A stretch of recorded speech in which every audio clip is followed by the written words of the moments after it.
This man would have no problem dragging me off to a dungeon. And you slide me in a tiny little area where I barely fit. I'm claustrophobic, so it starts to freak me out. My shoulders are big and burly. That's why you're afraid. And why do my hands need to go behind my back? Why do I have to be completely debilitated? They treat me like total crap. I can't look at them in the eyes. I have to look at the floor. And then if I give any kind of resistance and don't give them full dominion over my fingers as they fingerprint me, then what happens next is they slam my head into the wall. That's happened to me once. Every day, 100 emails of people saying, please help me. I got this jackboot thug pig here in Texas. I got a guy in LA. I got a story on camera. He got picked up for not paying traffic ticket. He's now HIV positive. It's not just one or two, and it's not a few bad apples. You have bad apples on this police department. I'm not going to a dungeon because this pig over here and this pig over here want to drag. I mean, look at the terror flag he's wearing. Look at the terror flag he's wearing. Video. What happened? That's his business, not yours. My business to ask, though, you know what I mean?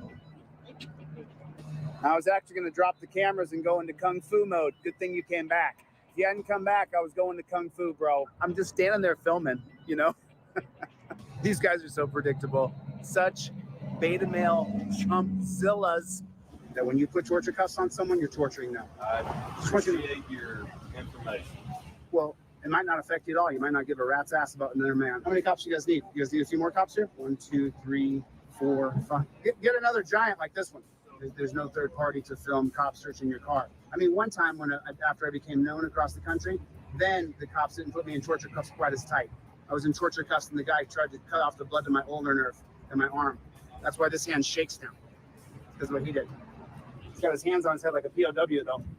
You know, I'm not a fan of police, but at the same time, I'll treat you like an individual. Absolutely. Until someone gives me a directive or tries to demand my ID or. No, so you can't do that in here. You can do it to us all you want. So let me report other people. Now let me tell you this: go pound sand, go pound sand, bro. Jump down on your knees and eat my shorts. I'm filming them right now. What are you gonna do about it?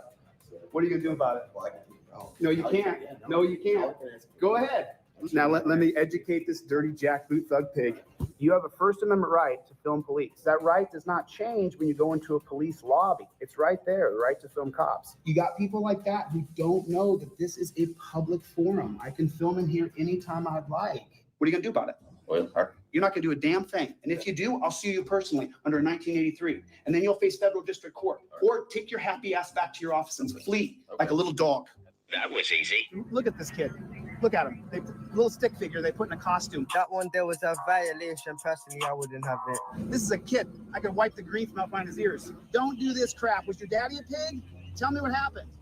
Retire now, dude. Are you going to physically stop me from doing my job? I'm not going to physically do that. Okay. Well, then I'm going to walk around here and take some videos. Okay. So if you're done, then head on back. Okay. Thank you. All right. Have a good day. Appreciate you. Okay.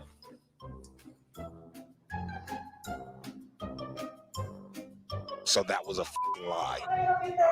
Today I just help with police calling or mailing. What did he say?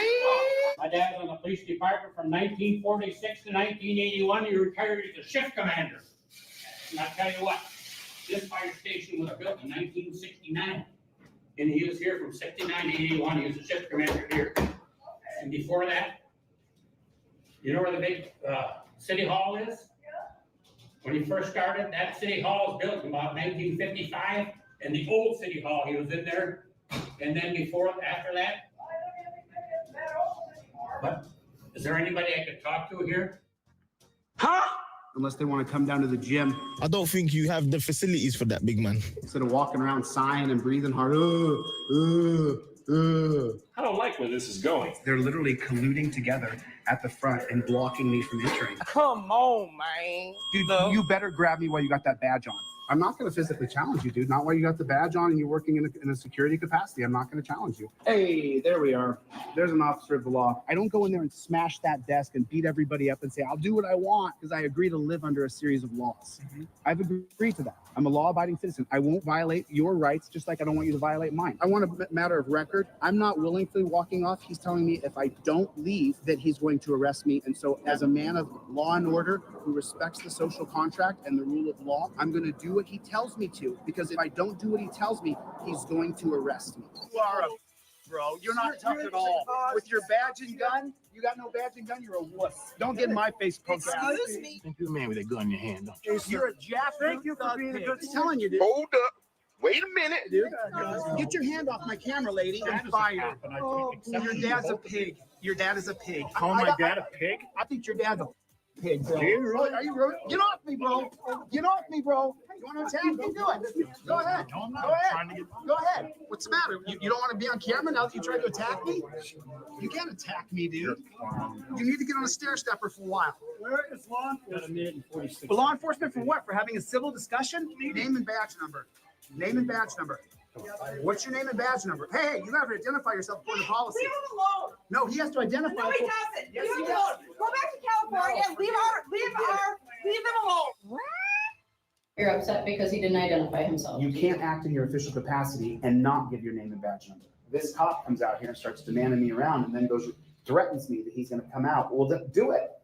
Do it. Put me in torture cuffs. Then I get damages. Right now it'll be a declaratory judgment. He came out and asked me if my name was Dan. I said, I'm not going to tell you my name's Dan or not. And then he said, well, you can't film in here. You're making someone feel uncomfortable. So then I went right over and I put the camera on. The guy said, what are you going to do about it? Got his name on the back here, and you also have my card with my contact information. We went away from badge numbers because we changed from badge numbers to department Solomon seniority. Aries. Is he a lieutenant, a captain, a sergeant? What is Solomon? He's a police officer. He's an officer. Yeah, Well, yes, sir. he should not be promoted. You don't get to not identify and act in your official capacity.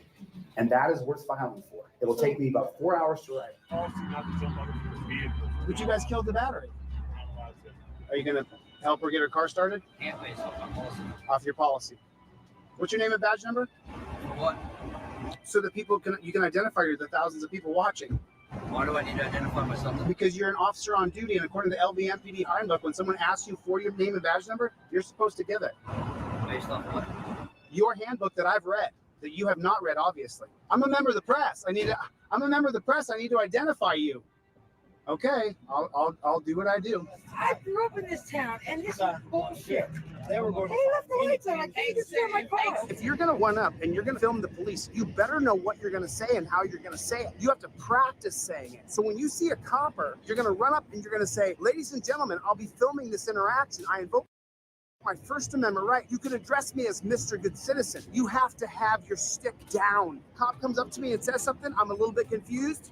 You can leave I'm our going to scene. stand Yes, right you can, here. sir. I'm standing in the parking lot. I came to Sir, get would gas. you like me to and you guys, trespass this individual you from your can't property? trespass me. Honey, you can't solicit a trespass. Go ahead, let's follow it. Let's see if you're going to get sued. She's trying to solicit a trespass from owners. It's illegal. You guys are seeing it all over the country. Auditors are getting arrested left and right. And why are they getting arrested? Because they don't have their stick down. They don't have their lingo, their jargon, their mumbo jumbo, and they don't invoke their rights. Now, when the cop comes up to me, the first thing I'm going to say is, I invoke my Fifth Amendment right to remain silent. What's your name and badge number? Now, I just said that I get to be quiet, and you have to tell me who you are. You see the power in that? You see the power in that?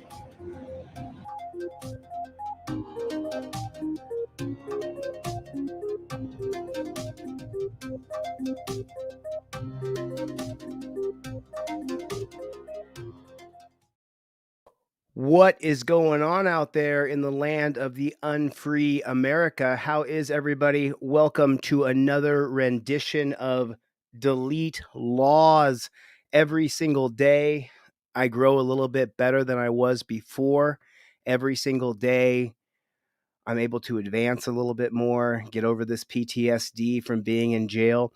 Everybody, welcome to Delete Laws. If you would, please hit the like button, and then drop in that comment section for me.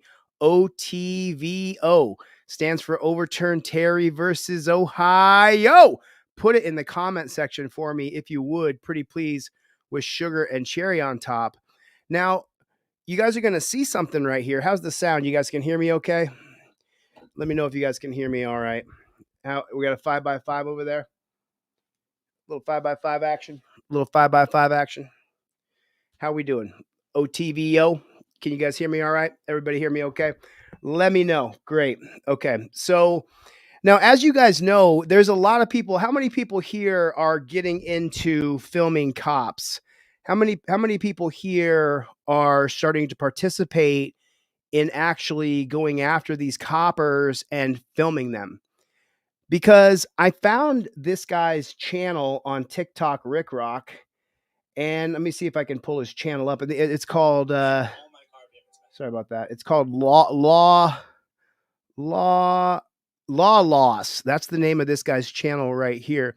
Everybody, welcome to Delete Laws. Thank you for coming. I really appreciate it.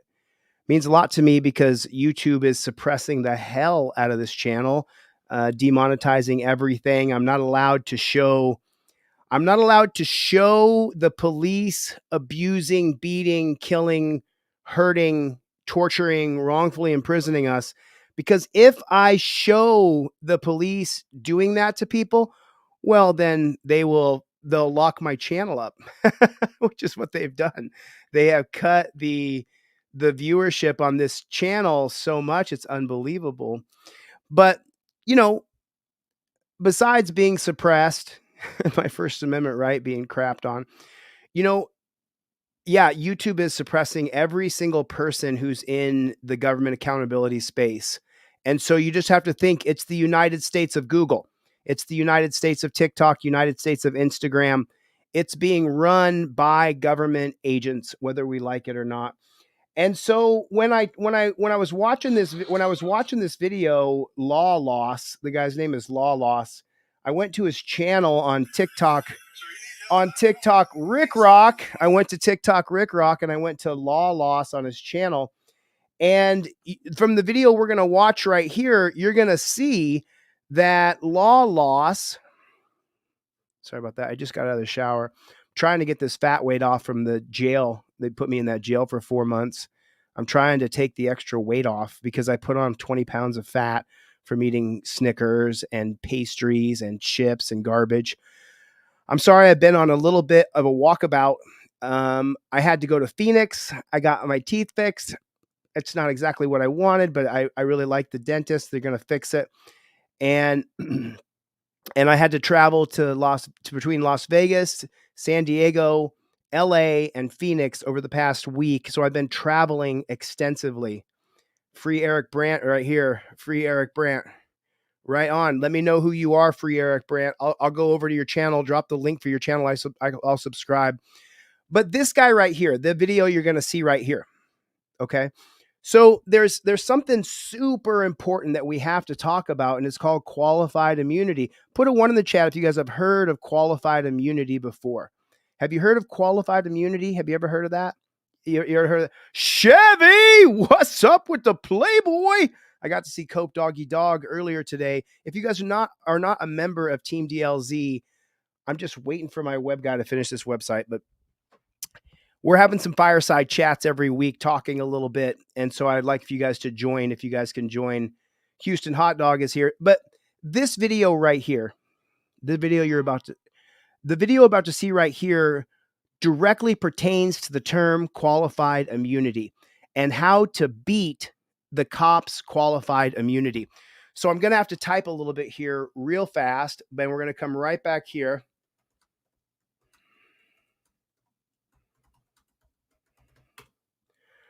Okay, so let me open this big so you guys can see exactly what I'm talking about right here. So the video we're about to see, the Supreme Court uses a 2-part test to determine if a government official is entitled to qualified immunity, called the 2-prong test. The 2-prong test. They say it's 3 prongs now, but we're going to get into that. Constitutional violation. Does a plaintiff allegation show that the official's actions violated a constitutional right? Number 2, the clearly established clause. If the first prong is answered yes, that the official's actions violated a constitutional right, the first prong is answered yes. Was the constitutional right clearly established at the time of the alleged misconduct and why the person was arrested? So, 1, is it a civil rights violation? Is the first question. 2, was the constitutional right clearly established at the time of the interaction? And that's what you have to know to go around a cop's qualified immunity. Okay, so now we're going to get into this right here, and let me just, I hate to ruin it for you. I hate to ruin it for you here, but this guy's going to get arrested. Here's the $1 million question. Did he inform these officers of the right that they were violating, could these officers say, no, we got a call for suspicion, and so when he didn't cooperate, we arrested him. We didn't know he was engaged in a First Amendment protected activity like being the press. And so they're going to arrest him. And the question is, are we going to be able to go around the cops' qualified immunity? You're just walking around reporting? Is there a reason I'm doing a job? Yeah, to make money. Okay. People have just been calling, just thinking it's kind of weird. It's journalism. I'm sorry. Is that what you're doing? Yeah, it's protected under. Okay, so he says it's protected under the First Amendment. So he does call out the right that is being violated by the cops' harassment. First Amendment, so. I'm not saying you're not. Sorry about that. All right, hold on. Am I being detained? Yeah, right now. For what? For which crime? So I'm further investigating why you're walking around. What crime? That's not a crime. Walking around isn't a crime. You have to articulate a crime before you can detain me. I could also detain Supervisor. Okay. Yep. You can't detain just anyone. You have to articulate a crime. I can detain You're incorrect. While I further investigate. Get your supervisor and let's find out. Okay. Okay. So is that true? Is what she just said true? And is what he said true? There's a lot of constitutional questions here. Before you can detain me. He says. You have to articulate a crime before you can detain me. It's frozen. I don't know why. It's still frozen. Wait 1 second. Still frozen. No clue why. It's frozen. Still frozen. No clue why. Let me go back a little bit and see if I can get something back here. Are we still here? Put a 1 in the chat if you guys are still here. If they have shut the stream down. Have they shut the stream down? What's up, Playboy? What's going on, Playboy? What's going on? Okay, did they shut the stream down or are we still here? Put a 1 if we're still here. Let's see if we can get this to play. I'm going to reload this. Walking around reporting? Is there a reason I'm doing a job? Yeah, to make money. Okay. People have just been calling, just thinking it's kind of weird. It's journalism. I'm sorry. Is that what you're doing? Yeah, it's protected under First Amendment. So he invokes his First Amendment right. So he clearly established which right she'd be violating. I'm not saying you're not. Sorry about that. All right, hold on. Am I being detained? Yeah, right now. For what? For which crime? So I'm further investigating why you're walking around. What crime? That's not a crime. Walking around isn't a crime. You have to articulate a crime before you can detain me. I could also detain Supervisor. Okay. Yep. You can't detain just anyone. You have to articulate a crime. I can detain. You're incorrect. While I further get your supervisor and let's find out. Okay. Name and badge number. No. So there's the constitutional question. Can she just detain him without a singular articulable fact of criminality? What's the answer? Can she just detain him? Yes or no? Put a 1 in the chat if it's yes. Put a 2 in the chat if it's no, or just put yes or no. Can she just detain him based on reasonable articulable suspicion? And what would that charge be? Now, detainment without torture cuffs is a different kind of detainment, right? So can she just detain him because somebody called? Because somebody called. What do you guys think? Do you think that she can, or do you think that she can't? Do you think she can, or do you think she can't? I'm sorry you feel that way. Okay. But I am investigating why we're getting calls about someone walking around. Walking around isn't a crime, though. I never said it was a crime, but I still have the right to detain. No, you do not. Okay. So I'm being illegally detained right now, is what you're telling me. Want to say? Okay. Sure. Okay. But you are you're not identifying yourself. You're refusing. What crime have I committed? So at the end of the day, if it's not the end. It's the beginning. Listen to me for a sec. So if law enforcement requests your identification, right, your name, your date of birth, your ID card, your driver's license number, you are obligated to give that to law enforcement. No, you're not. Okay. Not unless you can articulate it. Okay. So that we're going to get into some untruths right there. That's not true, and we're going to go into that. But we're going to come right back to here, okay? So Terry versus Ohio is a landmark Supreme Court case that establishes the legality of Terry stops, stopping you based on suspicion, and frisks, the so-called pat down, based on reasonable articulable suspicion. In a Terry stop, officers briefly detain individuals when they have reasonable articulable suspicion to believe that the person may be armed and dangerous or involved in criminal activity. So what does that mean exactly? If she got a phone call, and by the way, the judge is going to agree with her. If she got a phone call that you were stalking and prowling in her neighborhood, then she can detain you. Yeah. That's how much power Terry versus Ohio ruins your life and makes a total police state. If she gets a phone call that you are stalking or prowling or looking at children, they'll say, she can detain you based on reasonable articulable suspicion of stalking or harassing. I was suspicious he was harassing neighbors. I was suspicious he was harassing the store owner. I was suspicious. I want you to read this again with me real quick. Officers briefly detain individuals when they have reasonable articulable suspicion. And so let me ask you a question. Whose side is the judge going to be on? Is the judge going to be on the First Amendment auditor side, or is the judge going to be on the cop side? Let me know. What do you guys think? Is the cop going to be on your side, on the person who's being the independent journalist, or is the judge going to be on the cop's side? What do you guys think? I'm just curious as to what you think. Cop side or your side? What do you think? So then this right here says that she can detain you based on reasonable articulable suspicion. Just walking around reporting. Name and badge number. I'm sorry you feel that way, Okay. but I am investigating why we're getting calls about someone walking around. Walking around isn't a crime, though. I never said it was a crime, but I still So have you the right to no, detain. you do not. Okay. Okay. So I'm being illegally detained right now, is what you're That's what telling you me. want to say? Okay. Sure. Okay. Okay. But you are failure. You're not identifying yourself. You're refusing. What crime have I committed? So at the end of the day, if law It's enforcement, not the end. This is the beginning. listen to me for a sec. So if law enforcement requests your identification, right, your name, your date of birth, your ID card, your driver's license number, you are obligated to give that to law enforcement. No, you're not. Gosh, now we're gonna have a Fourth Amendment violation here. This now, before, when she was saying she's reasonably articulably suspicious of the First Amendment auditor, then she's going to have the judge that's going to side with her, because she can say, I was reasonably articulately suspicious that he had a gun on him. I didn't know if he had a gun or not. I was detaining him because I never saw his back.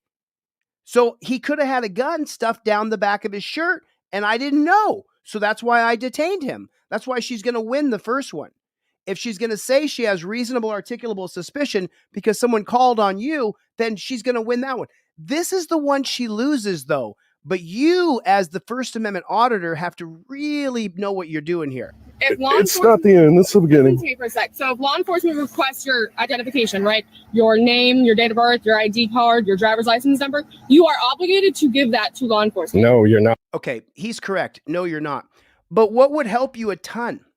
If you pulled out your Fifth Amendment card and it says cop demands ID, says he has reasonable articulable suspicion, it's number 4 on your Fifth Amendment cop card, non-driver because he's not driving the car, he's walking, and you say, while filming, I plead the Fifth Amendment, I identify as good citizen, no ID is required. The law right there is in blue with reasonable articulable suspicion. Even if someone called and said I was stalking them in the neighborhood or harassing them or teasing their children, whatever kind of BS you want to make up, you don't get around the Fourth Amendment violation that a Supreme Court case has already been established. With reasonable articulable suspicion, Hibble versus Nevada says citizen must state how they ID, not give ID without probable cause. She's going to win on the Raz argument. She won't win on the Fourth Amendment violation if you present it properly. You have to present it properly, whether I like it or not. I don't like the two-pronged test. I don't agree with it. The cop should know what civil liberties he's violating. The cop should be up to date on the law. I shouldn't have to say you're violating my Fourth Amendment. Hibble versus Nevada says that citizen must state how they ID.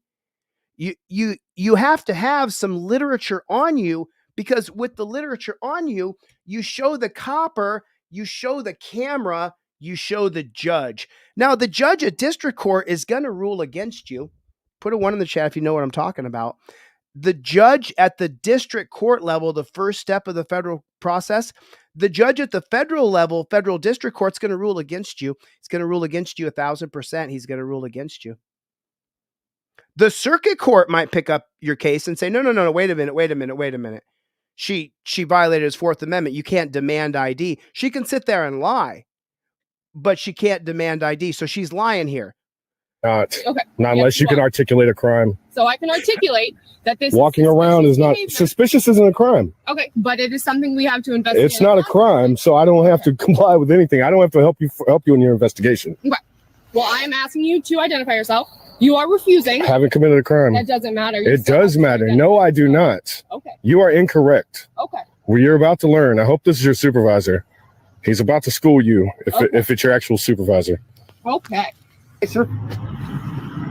The officer asked you for your name and the information. Do you think that this supervisor is going to be a bigger jerk? I mean, I had a talk today with some Team DLZ members, and I understand for me to be electable, I have to change my rhetoric a little bit, even though a lot of these guys are PIGS. You guys can say it all you want.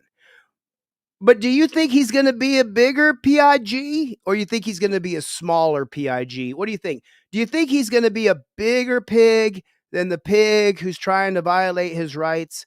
Do you think he's going to be because it used to be a good cop, bad cop thing that they used to do. Now they do bad cop, worstest cop, right? Isn't that what they're doing?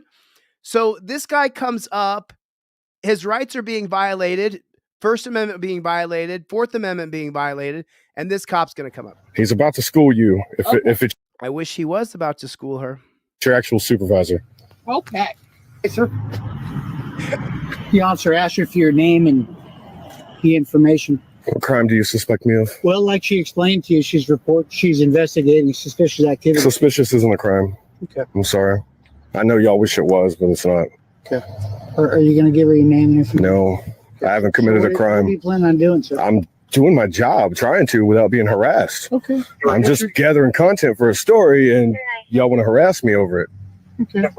I mean, like I said, I'm investigating suspicious activity. Suspicious isn't a crime. Tell people about someone reporting. Fully legal. I mean, I hate to, I do hate to point it out, but this human being right here has literally nothing going on in her life. She can't do any other job. If she was capable of entrepreneuring, if she was capable of starting a business, if she was capable to work for somebody else that wasn't a military type system, she would do that. But she doesn't know how to do anything else. So she's just going to sit here and reiterate. Y'all want to harass me over it. Okay. I mean, like I said, I'm investigating suspicious activity. I'm investigating suspicious activity. So what gives her the right to do this? What gives her the right to investigate suspicious activity? Can somebody put in the comment section for me real fast? What gives this bonehead dunce cap beta female who can't do any other job, can't do anything? She can't. If she could do nails, she'd work as a nail technician. She would do anything else. What gives her the power? There it is, right there. It's Terry versus Ohio. Without Terry versus Ohio, there's no cop saying, I got a phone call about you. If someone called the cops on you, the cops would have to go and take a look and see if there's any probable cause, if there's any law being broken. There would be no such thing as reasonable articulable suspicion without Terry versus Ohio. There would be no such thing as detainment. That's not real. That was made in 1968 by a racist Supreme Court. Earl Warren, the Chief Justice, he had really created some pathways for civil liberties to be respected. Miranda versus Arizona, 1966. Mapp versus Ohio, 1961. And so with those cases, the police unions and the police were so mad at Earl Warren that in 1968, right before he retired in 1969, he gave the cops a bone. Well, I'll tell you what, I've done these things to support people's rights in America, but then Earl Warren, what he did in 1968, he got all the boys together and said, hey, I know there's a black Supreme Court justice, but you need to vote with us, Thurgood Marshall. And so Thurgood Marshall voted with Earl Warren that they would wipe away the Fourth Amendment, create reasonable articulable suspicion, create this magical detainment space. And now that magical detainment space includes that you go in torture cuffs. Now, upon interacting with you, turn around, put your hands behind your back. This twit here, she doesn't know her ass from a hole in the ground. She has no idea unless she's getting, okay? She doesn't know anything. She really doesn't. I mean, she doesn't know anything. She doesn't, right? And this twit here, she's just repeating what the government has given her the right to do to you and I. And that's what you're seeing right now. That's what we're all seeing. We're seeing a massive police state, prison state, death state, where what do we hear all the time? Turn around and put your hands behind your back. Well, where's that come from? That comes from Terry versus Ohio. The only reason you should ever be arrested is if there's probable cause and you've broken the law and hurt another person. The Fourth Amendment is the right of the people to be free of unreasonable searches and seizures. Shall not be violated, and no warrant shall issue but upon probable cause, supported by oath or affirmation of the victim. That's the Fourth Amendment. Terry versus Ohio wipes the Fourth Amendment completely away. Suspicious isn't a crime. People about someone reporting. Fully legal. Identification. If law enforcement asks for identification, you are required to identify. You are not. Why? Okay, so listen to this argument here. I mean, like I said, I'm investigating suspicious activity. Suspicious isn't a crime. People about someone reporting. Fully legal. Identification. If law enforcement asks for identification, you are required to identify. You are not. You are not. But here's the whole trick to it. You have to have the literature on you. If you don't, they're going to arrest you. And they're going to say you didn't give ID. And the cop's going to say, I had no idea.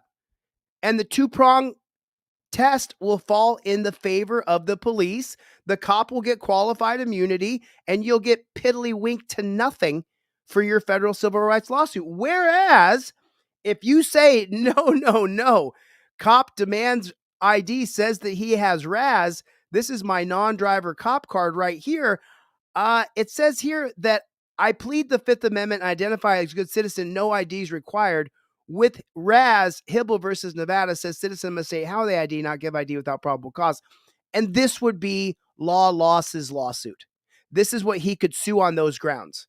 But you have to have the literature on you. You have to show this dunce cap little piggy right here, this little pigtail. Look at her. She can't do anything else. Could have been a stripper, I guess. Why am I not in jail right now then? Because we're trying to not go that route by you not identifying yourself. So technically, You see, I got bail money. So, I mean, if y'all really want to press it. So technically, I can arrest you right now for resist obstruct delay. You're obstructing my I'm not, investigation. no, I haven't obstructed anything. I don't have to help you in your investigation. I don't have to help you identify anyone. That's helping your investigation. That's your job. That's what I pay you to do. Let me clear it. We cleared up in court. So someone just asked a second ago if Ruth Bader Ginsburg was racist. She wouldn't hire black people. She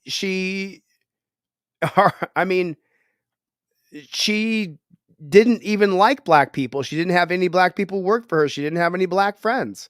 Was she a racist? I don't know. She didn't like black people very much, though. Walking around reporting. Over it. I mean, like I said, I'm investigating suspicious activity. Suspicious isn't. Isn't it sad that such a waste of a person could be in charge? Like if you, and it's not just her, him too. But if you take a look at her, she literally has nothing to offer anybody. So she took a job with the state. She doesn't offer anybody anything. People about someone reporting. Fully legal. Identification. If law She's so insecure, she has no idea what she's doing. enforcement asks for identification, you are required to identify. You are not. And then she's spouting off just stupid nonsense that's not true. Why am I not in jail right now then? Because we're trying to not go that route. What do you mean trying not to go that route? Your job is not to arrest people. Your job is to help people. Your job is to uphold the rights of Americans. We're trying not to go that route. He hasn't done anything wrong. He's broken no law. He's on the public street filming. There's no law been broken.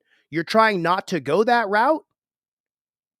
You not identifying yourself. So technically, You see, I got bail money. So, I mean, if y'all really want to press it, I can arrest you right now for resist obstruct delay. You're obstructing my I'm investigation. not no, I haven't obstructed anything. I don't have to help you in your investigation. I don't have to help you identify anyone. That's helping your investigation. That's your job. That's what I pay you to do. Let me clear this. We cleared up in court. Well, we're not in court, sir. We can be very easily. I would like to avoid that. I would rather not, because this is going to keep happening until you guys are taught a lesson. What's that, sir? That you can't bully people into giving ID when you don't suspect a crime. Sir, nobody is trying to bully you into anything. She just told me she could take me to jail if I don't give her my ID. What she's trying to make sure you understand is when law enforcement are investigating something. They can investigate whatever you want. You have to suspect me of a crime. What crime do you suspect me of? All she can articulate is suspicion, not a crime. You're gonna listen, sir? You're asking questions. You want the answers? Not really. I know the answers. Am I detained or am I free to go? Right now, you're detained. Okay. For what? For what crime do you suspect me of? Because she's following up on investigation. What crime do you suspect me of? Suspicious activity. It's not. So suspicion is a crime. Are you gonna give her your name and information? No. Okay. Turn off your chains back. Okay.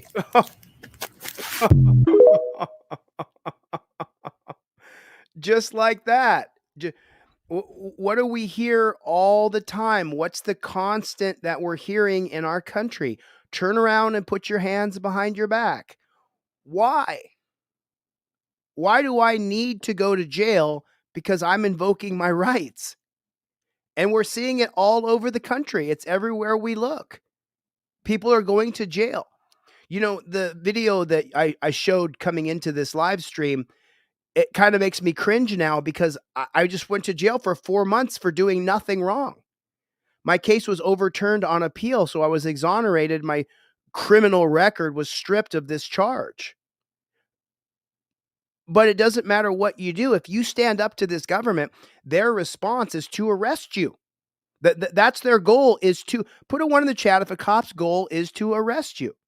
If you know for a fact that when you interact with a cop, his goal is to arrest you. That's what his goal is. I mean, do you agree with that? The cop's goal is to arrest you. He wants to put you in torture cuffs, take you back to the office where he calls the DA backup. That's what we're looking at in this country, is that He did sound intoxicated. Trey. Yeah, that's right, Phil. Cash repeating. I think what's worse about this is that she brought the cops in. She opened the door and let the cops come in. Hey, in here.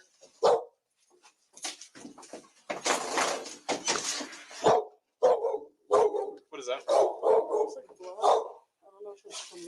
I'm for you too, Jamie. Jaime.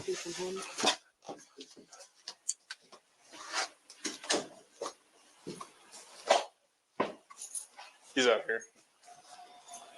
Is that the? So this guy was in his own house, and she brought the cops into the house. He's out here. He's got a rifle sitting next to him.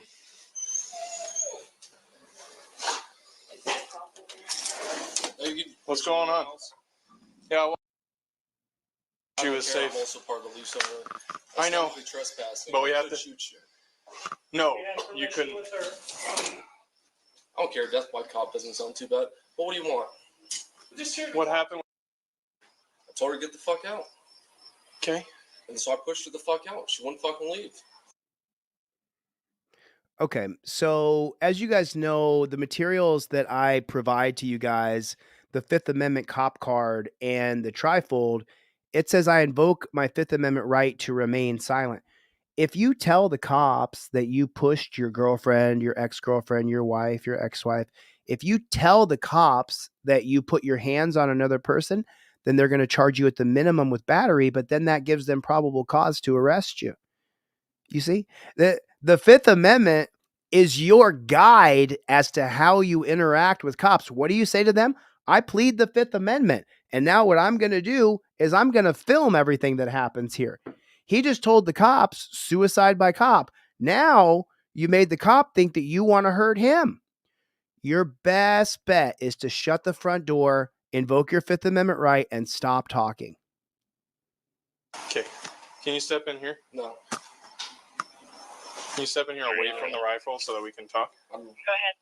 It's behind me. What do you want? Yeah, like 3 steps behind you. Yeah. It's his house. Okay. That's plenty of time for you, Joey. So He just wants to know how she can we get came back in to here, Motel 6. and she told us that she was going to. Copy. I'm listening. Calm down. That she's going to come in here and get her stuff. Mm-hmm. So we had to come in here to make sure she was safe because she's alleging that you were pushing her and could be. I pushed her out that fucking door. You pushed her out the door? Yeah, 100% did. Okay, why? It's just, listen, I understand there's people who want to be honest. You want to tell the truth. You don't want to be a fraud, these things. But you can't tell cops you put your hands on another person. You can't show them video. You can't give them statements. If you interact with the police and you're in the right, you might go to jail. You might get shot. You might get killed. Put a 1 in the chat if you know for a fact you cannot trust the police. Let me put a 1 in the chat for me real quick. I know for a fact you cannot trust these police. And for the cops who don't call them pigs, just don't call them pigs, whatever you do, take a look at the numbers. There's 600 plus people watching this right now, and the majority of those people feel like they can't trust you. Not me. I didn't put a badge on and claim to be authority over other people. Look how many people distrust you cops. It's not me calling you a PIG. Oh, don't call them a PIG, Chili. If you call them a PIG, their feelings are going to be so hurt. Don't you call them a PIG. You pushed her out the door? Yeah, 100% did. Okay, why? I'm tired of her shit. I'm tired of the bullshit. I'm tired of everything. Told her to get the fuck out. She was leaving anyways. She fucking screamed at me, so I put her out that fucking door. It's not even like she pays for this fucking place. She might be on the fucking lease, but I pay for everything. Well, he shouldn't have said any of that. Okay, well, that doesn't mean anything. I know it doesn't legally. I don't really give a fuck either. Okay, so you pushed her like both hands pushed her? Yeah. He's reiterating and solidifying the criminal battery charge against him. Did you knock her over when you pushed her? No, she stumbled. I picked her back up, and I put her out the door. She stumbled and fell on the ground? Well, she didn't fall on the ground. I grabbed her before she fell. Okay. She stumbled after you pushed her, though? She stumbled because she had lost her footing, yes. Okay. So let me ask you guys a question. And I just want to get your take on this. I turn 50 next month, and I've never ever been charged with domestic violence or any kind of abuse on any person. Never been charged with any kind of violent crime at all. So don't you think that couples who get down, make love, don't you think that they should be able to put their hands on each other at a minimum level without that being considered battery? Don't you think that? He didn't answer the door, Cheryl. The woman who he tried to kick out let the cops in. And she doesn't care that what could happen to this guy. But this is what I'm talking about. I was in jail for 4 months. 30% of the guys who I met in jail were in jail for domestic violence. Because if you touch another person, that's battery. But isn't that a bit ridiculous?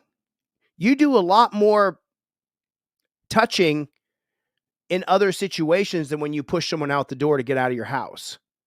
And yeah, there should be an intervention for sure. 100% there should be an intervention. We should stop the violence 100%. But the idea that he should be charged with battery for pushing her out of his house is ridiculous. He's in the wrong because she lives there. She has a right to be there. She gets mail there. He can't just kick her out on the streets. That's not how the system works. But should he be charged with battery? You lose me here. So you guys got an argument?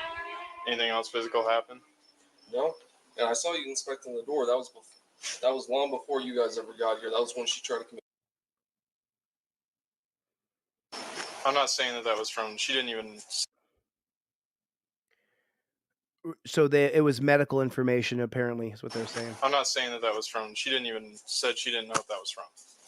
Oh, she did because I punched that door before she tried to. That was like a month and a half ago. Okay. You said that's an airsoft gun? Huh? Did you say that's an airsoft gun or is that a real gun? Does that have a gun? Rifle? He has a gun with him? A rifle. It's on the porch. He has that with him. Yeah, it's real. It's real. With my interest. Okay. So describe to me what happened, what led up to you pushing her out the door.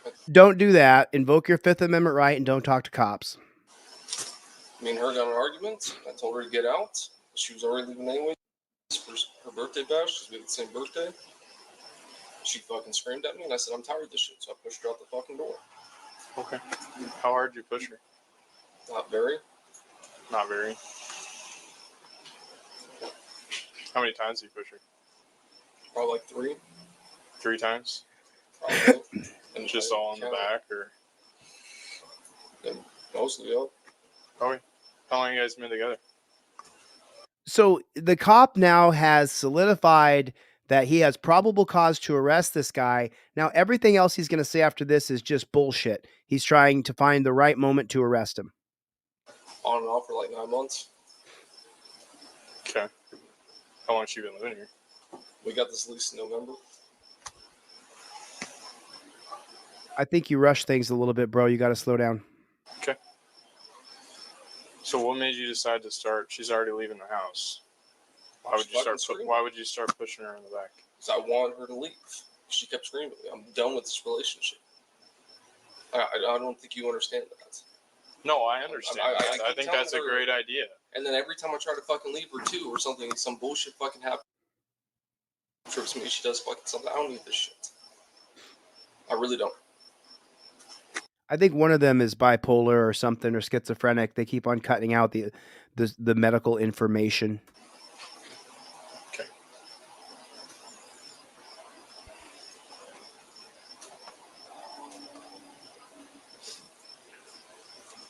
Always the same shit with her. I'm fucking tired of it. I'm just trying to fucking leave. I go to work. I come home. Today, I went to work at fucking 7 a.m. Came home. It was perfectly fucking fine. She went to the fucking beach with good fucking time. Cool.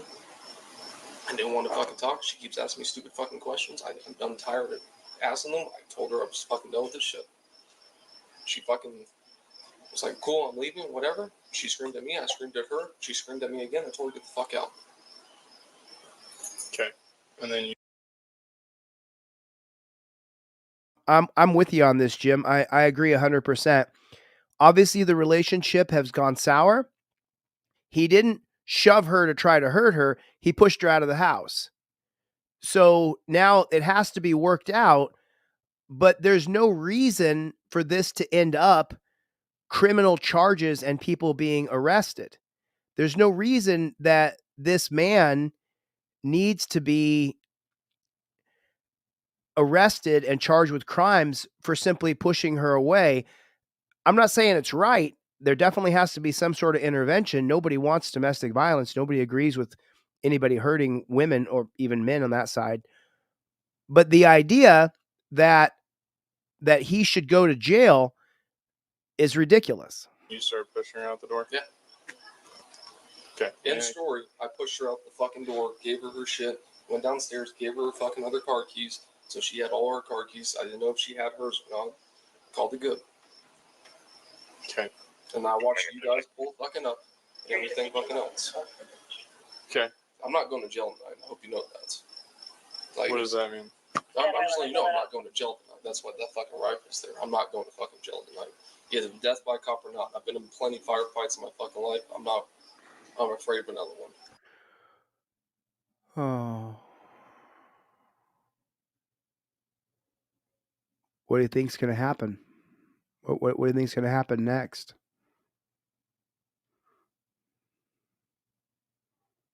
What do you think's going to happen next? What do you think's going to happen to this guy? You know,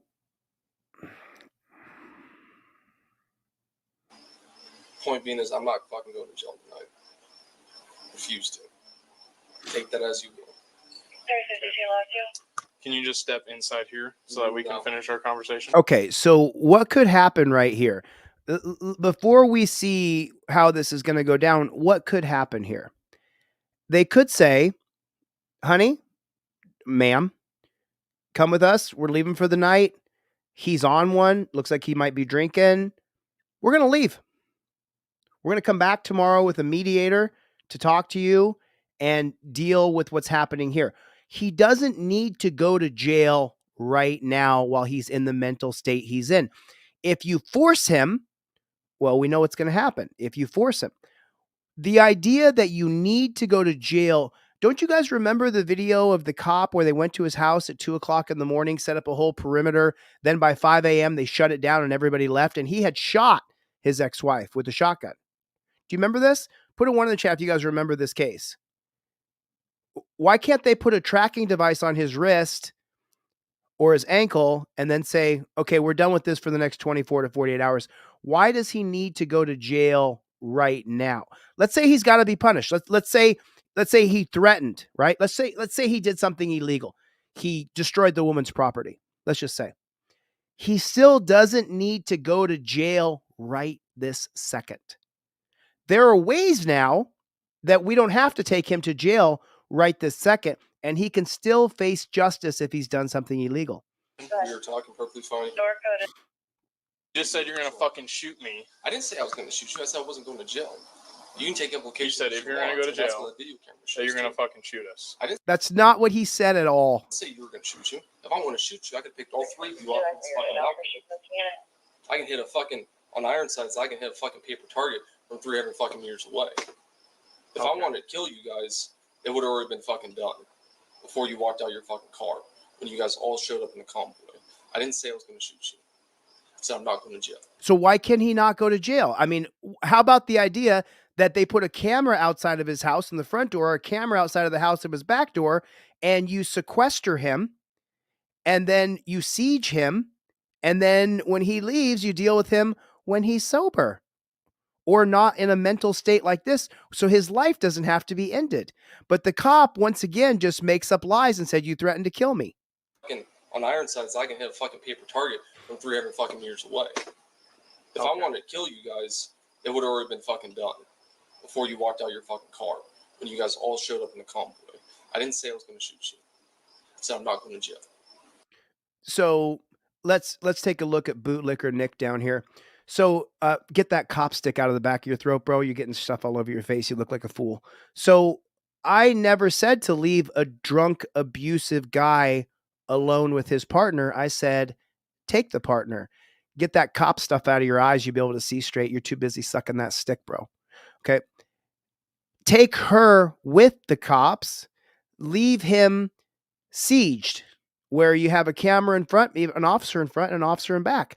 With the two officers stationed there for 8 to 12 hours apiece, you're going to save more money for the taxpayer than you are killing him. And if the officer who stays there with him eventually could build a rapport, and then tomorrow he could go get Health and Human Services and get his mental state checked out. You'd have to stop sucking that cop stick, though, brother. You got it up in your cheek, bro. Looks bad. Look for you. You're getting the stuff in your eyes. You're not seeing in your ears. You must have jizz in your ears. You can't hear what I just said. I just said, take the woman with you. Did you see that? Bootlicker? Did you see it?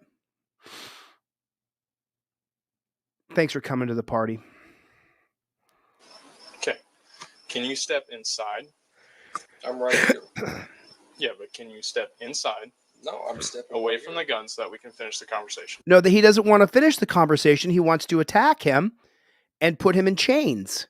And we all know that. We are finishing the conversation. We are talking right now, and the gun's 3 foot up behind me. He can grab his pistol, she can grab her pistol faster than I can grab that fucking gun.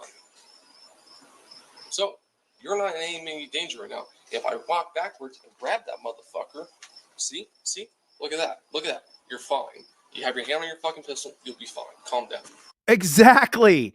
You could just leave this guy alone. Okay. You could walk So away you're and gonna come step back inside tomorrow. so that we can finish the conversation. Is he drinking alcohol? He kind of slurred there a second ago. No. We are talking perfectly fine right now. If she grabs her shit, she goes out the door, you guys go with her, like you just stated, then we're perfectly fine. And then it's over. And whoa, could you, for all the bootlicking, cop sucking pieces of shit trolls that I hope you go over a cliff on a bus. Really, I really hope you go over a cliff on a bus because you're such a piece of shit person. You could leave him alone for 12 hours and then tomorrow you could still charge him with menacing or battery or assault. He could still be charged tomorrow. No, yeah. If he's going to off himself, he could just off himself. Oh, if he's going to off himself, he's going to off himself. But at least the cops won't be killing him. You put a camera on a frickin' pole right there that goes right in the ground with the camera on top of it right outside of his door. That feed goes back to a police decentralized peace officers unit where you could monitor if the guy leaves. It's a 4-way camera. Whoa, holy shit. You mean you don't have to kill him? No, you don't. You could just leave him, let him calm down, let him think about it, put a camera in front, camera in the back. Soon as he leaves, there's going to be an officer who walks up to him and says, hey, we know you didn't want to kill anybody last night, but you got to face what you did. He might not be drunk and in a mental state where he just went through a breakup, losing a 2-year-long relationship. Whoa, you're telling me we could do it another way? Yeah. Whoa, you've never been a cop. You can't say that. Yes, I can. You don't need to put torture cuffs on him in the state he's in. Get her stuff, and leave. Leave a guy out front, leave a guy out back, because he may be mentally unstable. This is where pigtails could really have a good job. Their job's not to stop him if he leaves. Their job is to go, he's leaving. Which car is his? We already know which car is his. We put a tracking device on it. Perfect. He's hitting Main Street. We don't need to attack and kill people anymore. We could stop where you have to comply now. Not with cameras anymore. You don't have to. Not with tracking devices, not with Apple AirTags. You don't have to comply right now. Oh my fucking God. You mean you don't have to kill people right now? No, you don't. He just gave the solution to the problem. Okay.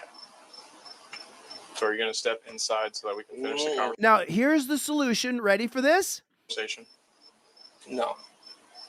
We are talking perfectly fine right now. If she grabs her shit, she goes out the door, you guys go with her, like you just stated, then we're perfectly fine. Whoa. Whoa. Could you even imagine that? You could motherfucking leave his house. You could leave the guy's house. You could leave him alone for him to calm down. Right? You could, right? I mean, they could do that, right? I mean, they could leave him alone. They could, right? Your life's not in danger, my life's not in danger, no one's life's in danger. I don't deal with this shit.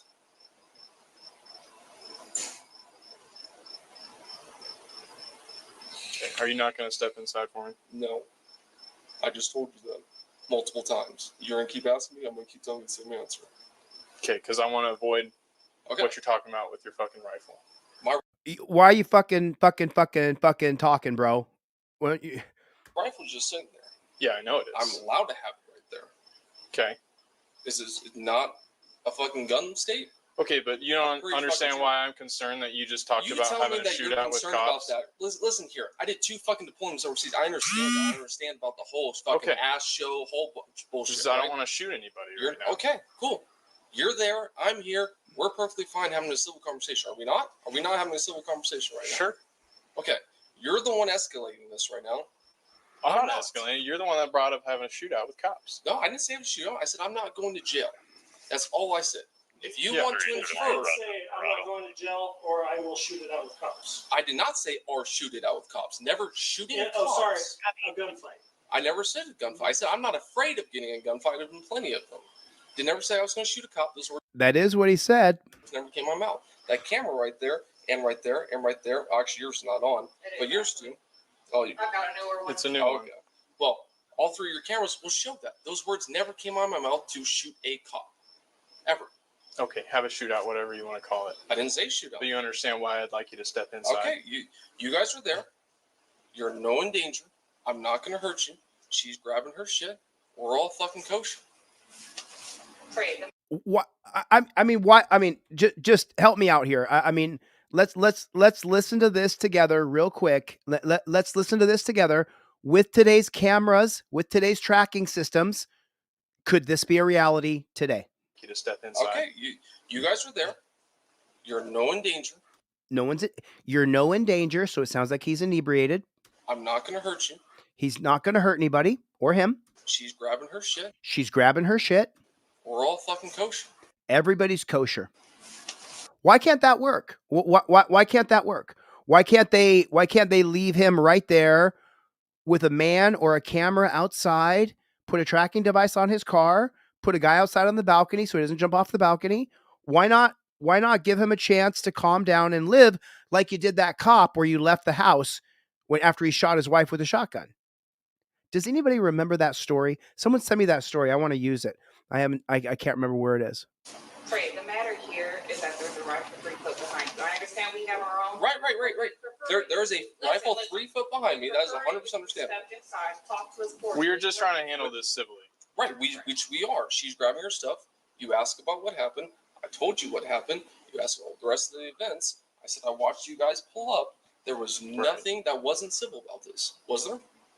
Okay, but why won't you step inside for me? Because I'm not going to get close to you guys. Because I can't win a 3-on-1 scenario. That ain't happening. Who's talking about winning a 3-on-1? Well, there's 3 of you all right there. If you want to back up, I'll step inside the door. But I'm not stepping inside this door with you 2 foot from me. Okay, you want to step inside? You want to step to the and bookcase. close the screen door for me? There's the sliding glass door. I'm not closing the sliding glass. He doesn't want to go to jail. Could you imagine not wanting to go to jail? I've been there. It's not a very nice place. If you want to step to the bookshelf, I will step inside, and we are both in agreement. What bookshelf? The one bookshelf that's in behind you. There's 4 of them. If you want to step back there, I will step inside. Look at that. Look at that. There you go. I appreciate you. Thank you. Now they're gonna. Oh man. Okay. The issue is, she said you were shoved her to the ground. I pushed her. I didn't push her to the ground. I pushed her outside that door. I gave her stuff. I made sure she had all of the stuff that she needed. I went downstairs to make sure she had her keys. I gave her keys, and then I went back upstairs. That is what happened. So you can't put your hands on other people, but it doesn't sound like he was beating on her or killing her. It sounds like he was just in the end of a relationship. Yes. She screamed at me. I screamed at her. She screamed at me. I put her out the door. That is what happened. I will refer that again many times over. I know, but she's saying that you pushed her on the ground. You're admitting that you were pushing her. Yeah, I did not push her. So that is the issue at hand now. Yes, I did push her out the door. 329. So he told the cops that there was probable cause. You cannot have this kind of conversation with cops when they're looking to charge you. Okay. So that is what I'm trying to have you come in here and talk with us about. Right. Without having a fucking shootout. We're not having a shootout right now. We're talking. And I know, but some statements were made. yes, I said I was not going to go to jail. Okay, otherwise you're going to have a shootout. I never said I was going to have a shootout. Again, we are getting to semantics here. I never said that. And I'm not going to put those words in my mouth whatsoever. Okay, well, something to that effect. I don't remember the exact words. Okay. Okay. So I'd like if you could work with me here. I'm very much trying to. That's why I came in the door. You backed up. Step in further away from the guy. Right, which you wanted me to step inside, which I did. Did I not? Did I not? Did I not meet you halfway? You walked you took backwards, one step forward, and which I am inside the door. yeah, but the door's still open. Yes, the door is 100% still open. Okay. Can you work with me one step further and close the door? I will close it halfway. I'll give you that. They're just trying to make it so he has a barrier to get his firearm. I will give you that much. Okay. When do they make their move? When do they go to full on attacking him? When do you think it is? When do you? There's only 3 minutes left and 2 minutes left in the video. When does the attack start? So what now? Go ahead. Okay. Well, like I said, the issue at hand is that I pushed her out the door. Is that you're pushing her out the door. I 100% did. Right. Okay. You could charge him. They could charge him. They could charge him right there. They could say, we're going to give you a ticket for battery, but not tonight. We're going to come back tomorrow. Is that cool with you? We're going to give you a charge tomorrow. If we leave, are you going to be okay? You're not going to hurt yourself? No, you're not? Okay, cool. We're going to come back tomorrow. You admitted to battering her. We're going to give you a ticket tomorrow, and you're going to have to go to court on that. Do you agree to that so that we come back here without any violence? No one wants to hurt you. You don't want to hurt anybody. You just wanted to get rid of her. We're taking her. She's not coming back, and we'll come back tomorrow, and you're going to get a citation. Could be a felony for battery. Are you willing to work with us tomorrow after everything has calmed down? Why can't that be the reality? It can be. It can happen right now. There's absolutely no reason to kill this man. None. So it's not a huge deal. Yes. Like, oh no, it is. Not any crazy marks or anything, but it is technically a domestic assault. Okay, great. It is technically a domestic assault. You can give him a ticket and he can go to jail later if he has to go to jail. You can take her away and end this now. I understand. Okay. So you understand that we have to do our jobs. I understand that. Right? No, so this is, I'm so glad that we watched this. This is where America is completely up. If you're a bootlicking, like who's that guy that was in here, or Nate or whatever his name was earlier, just sucking cop stick, right? Your job is not to arrest people. Your job is to be a peace officer, to uphold the rights and the liberties of individual Americans.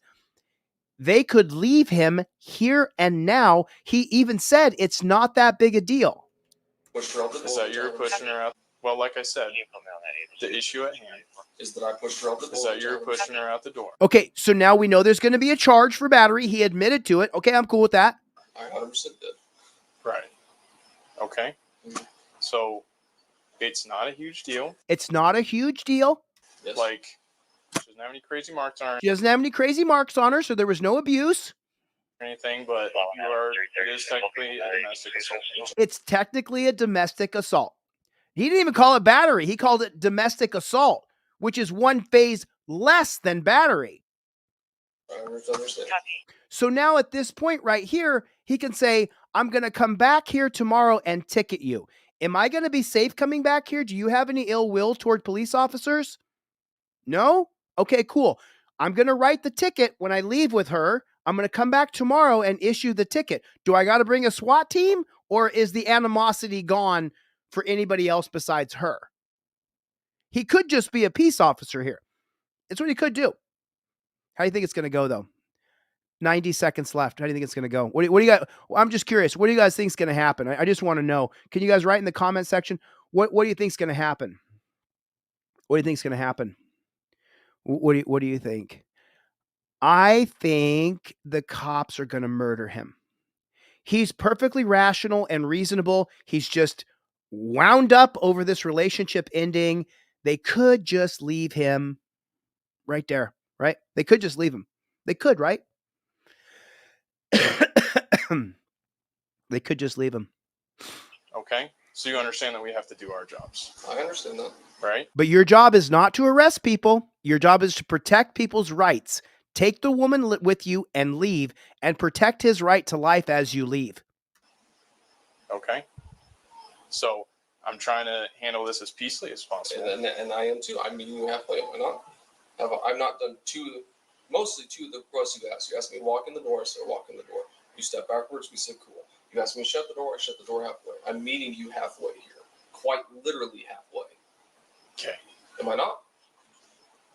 But I'm explaining to you. Yes. That we have to do our jobs. Mm-hmm.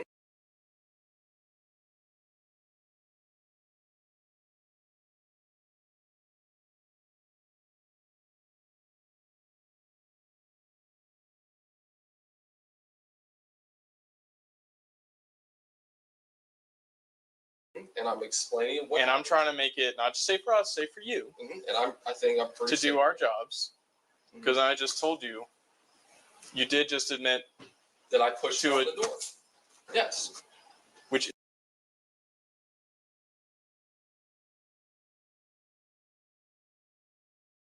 Who else has the same feeling in their stomach as Sydney? Who else feels the same thing she does? is a domestic assault. Okay? Yeah. So we have to deal with that further. Okay. Okay? And I'd like to do it after you close the door. Because you're going to try to put me in handcuffs. Because you're going to try to put me in torture cuffs. That's why they're going to put him in torture cuffs. They're going to hurt him. They're going to arrest him. He's not going to know how to get out. Your phone has all the phone numbers in it. There's no way to get bailed out unless you have somebody you can call. He's losing his significant other tonight. They broke up. And now he's saying, you want me to get away from the door so you can put me in torture cuffs. We have to deal with that further. Okay.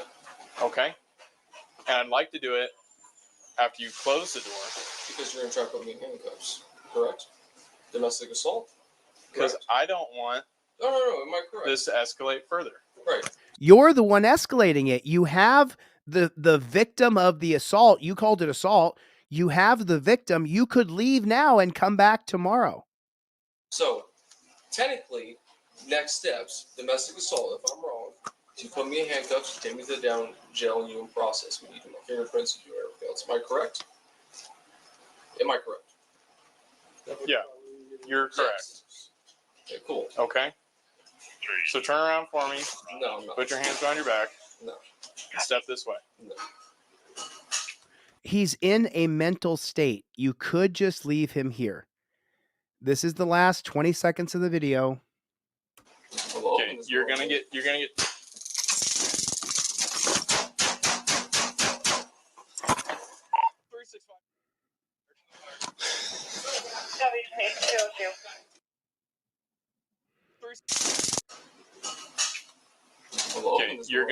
gonna get.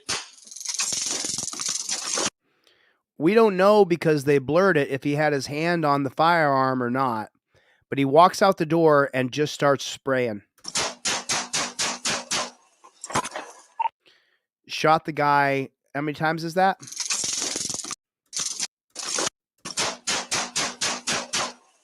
Seven times. Shot him 7 times. You're gonna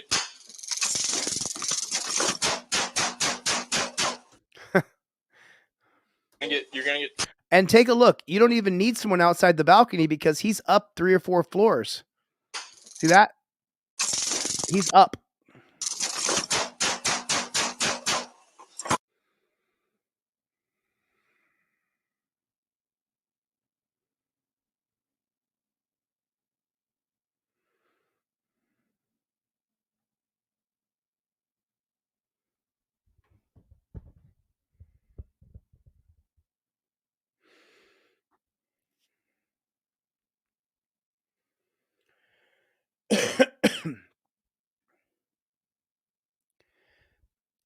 It goes back to policy, procedure, and protocol.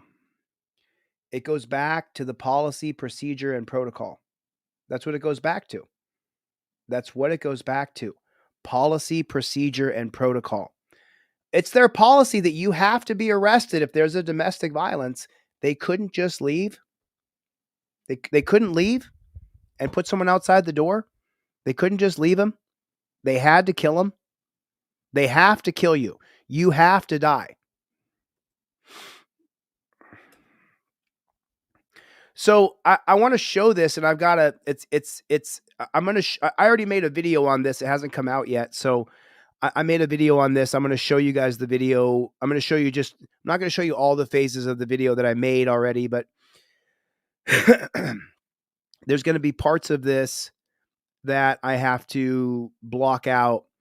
But there's two parts of this, and the reason why I'm showing this to you, there's two parts to this. Two different reporters. Are once again furious at its police department. After some people in one community are once again furious at its police department. Are furious at the police department. So you see this guy, I got to cut it off. Some people in one community are once again furious. Okay, so you see the guy on his knees right here. He just jumps on his knees because he's used to being told to get on his knees. At its police department. After this cop running in right here. Do you guys see this over here? Just above the square. You see the guy? He's got his arm is kind of funny. Watch him real quick. They are once again furious at its police department. After he's coming running in, he's going to kick that guy right in the chest. So here's the other problem I'm dealing with right now. I can't show you guys anything. I can't show anything and make a living on YouTube. They if I show, he runs up and kicks the guy in the chest and he falls over backwards. I can't show it. I'm not allowed to show you someone just getting kicked. If I show it to you, they'll age restrict my video, which they won't let it be. You can't hit the share button. If I share anything with you guys, it'll get deleted. They'll kill my video. If we cover up the violence with a blur or with a patch that says "See it on delete laws" on Twitter, they still will demonetize it and age restrict it. You figure when I get out of jail, it would, the revenue would come back up and the views would come. No, it's the opposite. It's been worse. It's been worse. That's why I can't show you this cop coming running in to kick this guy. He's right there. He's about to kick him. Let me see if I can do it. Video. Okay. So that was the whole kick right there. Do you see it? That was the whole kick. Video. That was the whole kick. Fuck it. Fuck it. Whatever. Some people in one community are once again furious at its police department after video posted on social media shows an officer. So that's the whole violence right there. YouTube will age restrict and demonetize my entire video over showing you this. The guy gets on his knees. Some people in one community are once again furious at its police department after video posted on social media. He ran in and kicked the guy on the left side of the chest. That's the whole violence. There's another guy on the ground over there. Look at how cops treat people in our country. An officer kicking a suspect who appears to be complying. Investigator Kelly Kennedy explains what happened. What's funny is, look, you got 1, 2, 3, 4 cops around him. They got guns and tasers pointing at him. This guy on the right comes running in and spoke with neighbors who witnessed this and kicks him. Incident. Sadly, this isn't new in Canton. There's been a lot of mistrust between the community and police after several controversial use of force incidents just this year. So she says it right there. You heard her intro here. Listen to what she says. This isn't new in Canton. Sadly, this isn't new in Canton, Ohio. There's been a lot of mistrust between the community and police after several controversial use of force incidents just this year. So this is a mainstream state-run media reporter. And she's saying there's a lot of distrust for the community. She's not saying the cops are assaulting, beating, and killing people. And then listen to the intro. Some people in one community are once again furious at its police department. Some people in one community are once again furious. That's one way to put it. That's one way to put it. Between the community and police after several controversial use of force incidents just this year. As you can see in the video, 21-year-old Jamir McElroy was on his knees with his hands up when Jamir McElroy. Jamir, Jamir, I think, McElroy. police arrived. Suddenly, he's kicked to the ground by an officer. I don't understand why the cop ran up and kicked him in his face, but it was uncalled for. Police say several people ran and officers chased some of them. They say one suspect was carrying a gun and the chase was called off. Police say officers ordered the suspects to the ground and they appeared to comply. Police say one officer kicked a 21-year-old. I mean, that's the Jameer McElroy. This is the sad part to me. And take a good look at it. Take a good look at it, okay? Jameer, take a good look at this. Here's the sad part is that the police in the people in our country have been so programmed by this police state that watch what happens, and it happens within seconds and nobody has to say anything. Hey, officers ordered the So the cop goes rolling up there, right? And there's people here. Watch what they do. Watch the people. Suspects to the ground and they appeared to comply. Police say the guy drops down on his knees. He's living on his knees. You Canton pigs. You. And the horse you rode in on. Really. This is the programming. This is the conditioning that when the cops come around, you get on your knees. You have to get on your knees so they feel safe. It's Terry versus Ohio. Remember, they're being detained. There's no probable cause. This is a Terry stop. You're seeing a Terry stop happen right here. That's what you're seeing happen. One officer kicked a 21-year-old in the chest. Yeah, Kimberly Bell also lives in the... Well, he kicked Jameer. The guy's got a name. Didn't kick a 21-year-old subject in the chest. He kicked a guy named Jameer McElroy. Complex. She didn't see it happen, but said she saw the young man in the parking lot an hour earlier. It's an old saying, never kick a man while he's down. And that's literally what this man did. McElroy was charged with resisting arrest and obstructing official business. McElroy's attorney... Did you hear what she just said? McElroy was charged with resisting arrest. Charged with resisting arrest and obstructing official business. Resisting arrest and obstructing official business. You see the cop pull up right here. One suspect was carrying... He's pulling up. In which way is there obstruction or resisting as he gets on his knees and puts his hands in the air? A gun, and the chase was called off. Police say officers ordered the suspects to the ground and they appeared to comply. Police say one officer... He applied in 2 seconds flat. Kicked a 21-year-old in the chest. And listen to the state-run media. Listen to the lies. Officers ordered the suspects... So no, here's the lie. That what they did is because it's so dangerous, somebody has a firearm. Listen. One suspect was carrying a gun and the... So they're saying one suspect was carrying a gun. So that justifies what we do during a Terry stop here. Several people ran and officers chased some of them. They say one suspect was carrying a gun. Well, where is that suspect? Where is that gun? No, that justifies what you're seeing here. Chase was called off. The chase was called off, so they didn't get the guy with the gun. Police say officers ordered the suspects to the ground. Ordered the suspects? How are they suspects? In which way are they suspects? None of these guys had a gun on them. Your whole news report is about how this is all happening because there's a suspect with a gun. But this guy got on his knees in 2 seconds flat on his knees. And now you're telling me that they're suspects? If they were suspects, they would have had some sort of stolen goods, a firearm. Someone would be accusing them of assault. They're not at all suspects.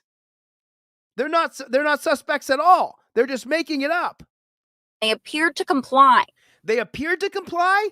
You state-run media whore. They didn't appear to comply. They completely complied and got on their knees. Say officers ordered the suspects to the ground and they appeared to comply. Police say one officer kicked a 21-year-old in the chest. Kimberly Bell also lives in the complex. She didn't see it happen. Statement, which literally was charged with resisting arrest. And after he got on his knees, he was charged with resisting arrest and obstructing. And obstructing official business. McElroy's attorney sent us a statement, which reads in part, "It should not be lost on anyone that after officers attacked him and hospitalized him, they issued charges which find..." Bobby DeCello That's the name of the attorney. No support in the video. It should not be lost on anyone that after officers attacked him and hospitalized him, they issued charges which find no support in the video. He got on his knees. Tension between the community and the police has been growing since Frank Tyson died in police custody in April. The coroner's office ruled his death. So Frank Tyson, you'll see this on the video I have coming out. He was saying, bring the sheriffs to arrest me because Canton police are trying to kill me. That's so they don't play the volume here. But what Frank Tyson is saying during this video is, you guys are trying to kill me. Bring the sheriff's department. I'm not going to go with you. Death a homicide. The two officers involved are on paid administrative leave. Another officer He died.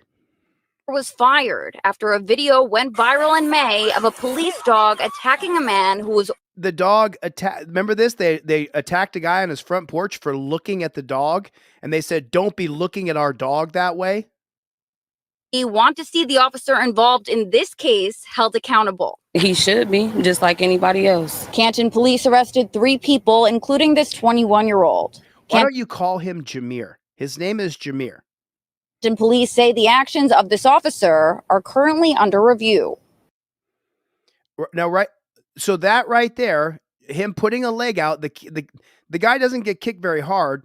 He puts one arm up to kind of defend the kick. And that's the whole weak-ass kick this beta male pig did. That's the whole thing right there. And then he comes down on the guy with a knee. He had him completely subdued. The other cop had him. Officer are currently under review. Look what happens. This guy's got a taser on the kid for no reason. He jumped on his knees. Then he goes to put the taser away. He's bending his arm. He's stepping in to grab the kid. And then, instead of following through, he then drops a knee on the guy. What? Why are you putting a knee on the guy? Wow. And there's the whole kick.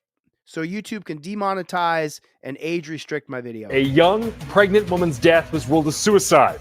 A former police officer is now charged with killing her. Federal prosecutors say former Stoughton police officer Matthew Farwell killed that 23-year-old young woman in. What did you say? Stoughton police?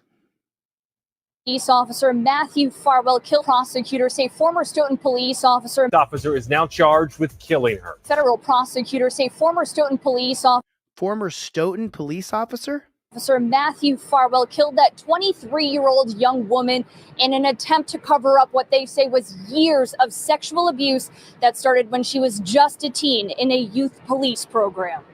When it became clear to Mr. Farwell that he could no longer control Sandra Birchmore, he allegedly silenced her permanently. These are the moments the FBI SWAT team took 38-year-old former Stoughton police officer Matthew Farwell into custody this morning. He's facing one federal charge: murder of a victim or witness. Matthew Farwell's gun and badge did not grant him authority to violate the Constitution.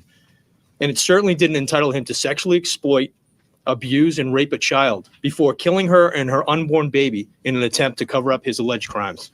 15-year-old girl sexually assaulted by the police in Stoughton.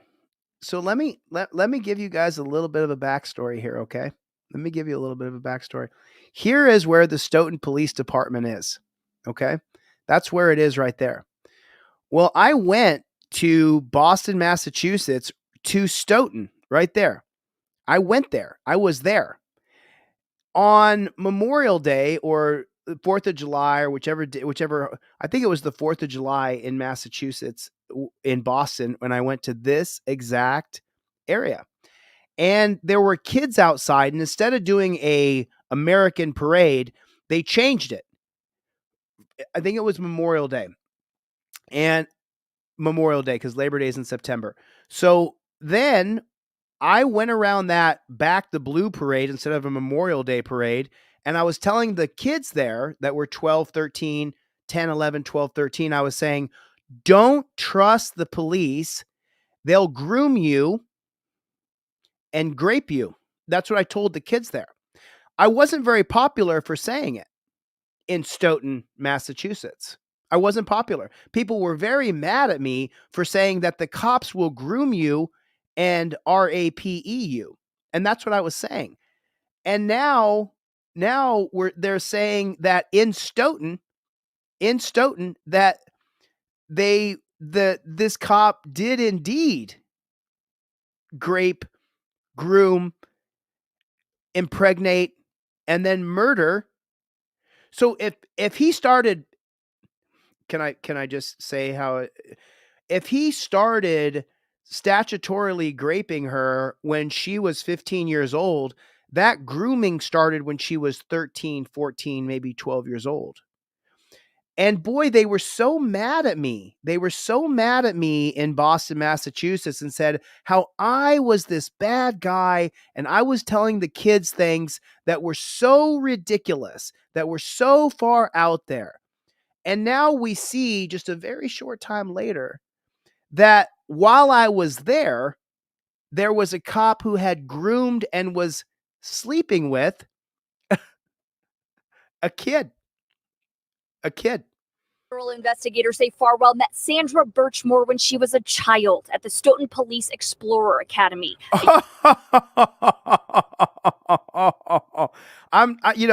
Remember, I often laugh when I'm uncomfortable, but this is, I told the Stoughton police that they had a bunch of child predators on the police department.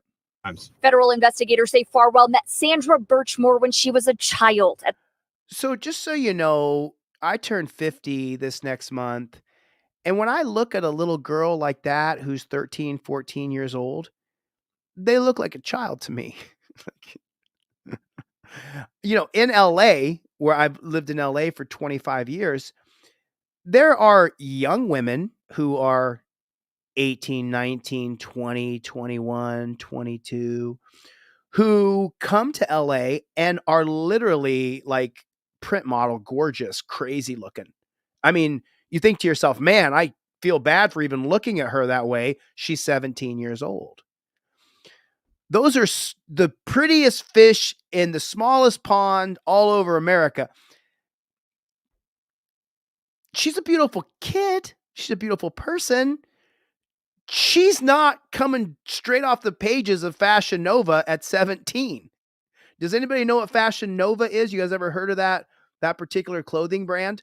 They hire a bunch of 17, 18, 19-year-old girls that look like full-on woman, but she doesn't look anything like a full-on woman. She doesn't look anything like, I look at her. I want to ask her, do you want to get an ice cream cone?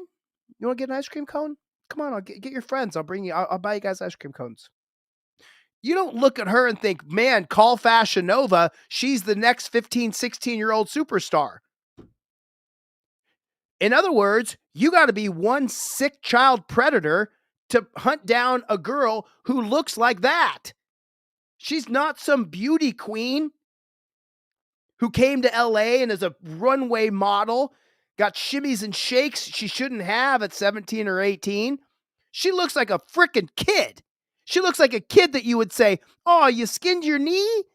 Well, get her some hydrogen peroxide. Let's get her knee cleaned up. She looks like a child. She looks like a little tiny kid. My God, looks like one of my niece or nephew's like schoolmate play friends. And where did he meet her at? She was a child at the Stoughton Police Explorer Academy.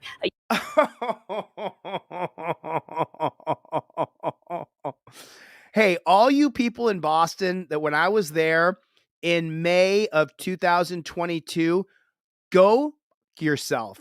Go yourself. I told you cops were grooming kids and graping them. I told you what was happening in Stoughton, Massachusetts. I said it out loud. I got so much hatred coming from the parents. Why would you say that? Why would you say that? Because it's true. Number one, you got to be a real beta male loser to sign up to these policies, procedures, and protocols. You got to want that $20,000 signing bonus. You need to get your income taxes where you don't got to pay income taxes. They'll do anything to get someone to sign up to be a cop today. Anybody who's willing to sign up, they'll take you. That's a fact. Put a one in the chat if that's a fact. Anybody here, they'll take anybody here. If you don't have a felony criminal record, if you don't have a history of chemical abuse where you're selling chemicals, they'll take anybody in 2 seconds flat. I told you, motherfuckers in Stoughton, Massachusetts, that the cops were predators. They would grape your children and they would ruin them. I told you. I came there. I warned you. You guys all shouted me down and said what a piece of shit I was. Garbage. Absolute garbage.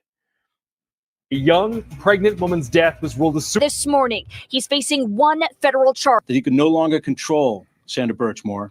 He allegedly silenced her permanently. These are the moments the FBI SWAT team took 38-year-old former Stoughton police officer Matthew Farwell into custody this morning. He's facing one federal charge, murder of a victim or witness. But see, if this guy showed up at your house, everybody around, I mean, take a look at him, everybody. Take a look at him. If this guy showed up at your house, everybody would say that you could trust him, that he's a good guy. Everybody would be, I mean, right? Am I wrong here? If this guy showed up on a call, you would be expected just to trust him and that he's going to be the good force in life, that this is the good guy. But it's funny, every day when I come on here, I don't really have to look for content. There's so much content. All I have to do is go to Facebook or Reddit or Instagram or TikTok. There's never an ending of content. I could sit here and talk with you guys for the rest of the night and show you video after video after video after video where cops are graping kids, killing, murdering, intolerant. No, you got to come with us right now. And if you don't, well, we're going to charge you with domestic. And if you don't come with us, we're going to kill you. Take a look at him. He would be trusted. And when I came to Stoughton, they were all mad that I said the cops are scum. Yes. Matthew Farwell's gun and badge did not grant him authority to violate the Constitution.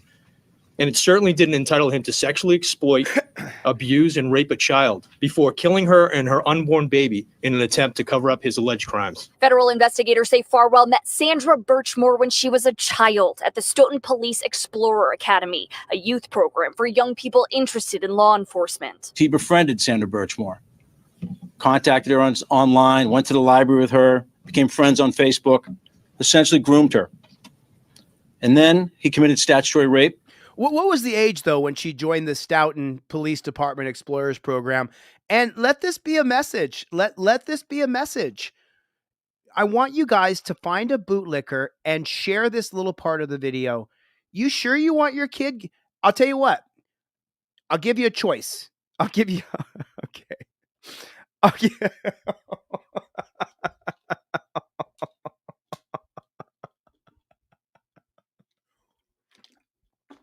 I'll give you a choice, okay? There's 3 camps you can send your kid to. The first one is a Catholic Bible camp. You can send your kid to a Catholic Bible camp. Number 2, you could send your kid to the Explorer program of your local police agency. Or number 3, you could give them a skateboard and just let them go right around town. What are you going to do? I would rather give my kid a skateboard, have them go roll around town at 12 or 13 years old, than send them to a Catholic Bible camp or to an Explorer program. Sorry, I'm not sending my kids to the priests. That's not going to happen. There's a long history there. I'm not sending my kid to any Explorer program because this is not a one-off. There's dozens and hundreds of cases where cops have groomed, molested, graped kids. In Ironton, Ohio, I found 3 girls that Jonathan Spuljarek, ex-cop, pedophile. I found 3 women. Jonathan Spuljarek, do me a favor and sue me so that I can expose who those 3 girls are when we go to court. Because they need to be helped and they're too afraid. 3 young girls that Jonathan Spuljarek groomed and sexually assaulted when they were underage. You, Spuljarek, piece of... I'm going to pop. By having sex with her when he was a 27-year-old, police statutory rape. By having sex with her when he was a 27-year-old, police officer, and she was just 15 years old. Federal prosecutors. How many years did he groom her? I mean, she looks like a child, dude. She looks like a child.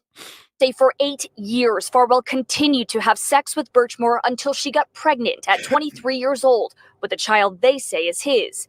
Fearing she would tell people about the years of sexual abuse, investigators say Farwell strangled the young woman, staging her death to look like a suicide. He allegedly attempted to cover his tracks to literally try and get away with murder, and he almost did until today. Now, Farwell pleaded not guilty in court today. If convicted, he would face life in prison or even death. 1 second. I want to show you guys this. Because this is a really popular brand in Los Angeles. And I'm just going to show it to you because, you know, there's young girls from all over the country who look at Fashion Nova. This is Fashion Nova. That's the Fashion Nova is the account. And what happens is you get young girls from all over the country. I mean, it's got 21 million subscribers, Fashion Nova does. But just so you know, a lot of the young girls on Fashion Novas are 17, 18. There's another one. There's another one. It's I'll remember the name of it by the time this broadcast is over. But when you take a look at it, a lot of these girls, you know, she's probably, you know, I don't know how old she is, but that's what they look like. And for a guy to make for a guy to walk himself into prison, you know, you got to check ID, bro. But a lot of the women in LA who are these supermodels, they look like the 29-year-old chick. I mean, they have all the assets of a 29-year-old chick. She doesn't. She looks like a very young kid that he has groomed. And how old was she when the grooming started? I think that this picture here of her, boy, that's the Explorer program picture. Like, dude, that is literally a freaking child. That is a child. I cannot believe that this cop, and the worst part for me is that there in Stoughton, I was there. Listen, I'm not sure if you guys know this or not. I was in Stoughton, Massachusetts, Memorial Day 2022, went to a Back the Blue parade, walked up and down the streets, and I told the crowd that these cops are groomers and they will grape your children. There it is. Do I wish I was right? No, I don't. I wish I was wrong. I wish I sounded like a fool, and that's so foolish. That's so foolish for me to think that. Oh my gosh. That's it right there. That's it. That's as far as we can go on this one, folks. That's as far as we can go on this one. I'll tell you what, let me open it up real quick and let me just take a listen here.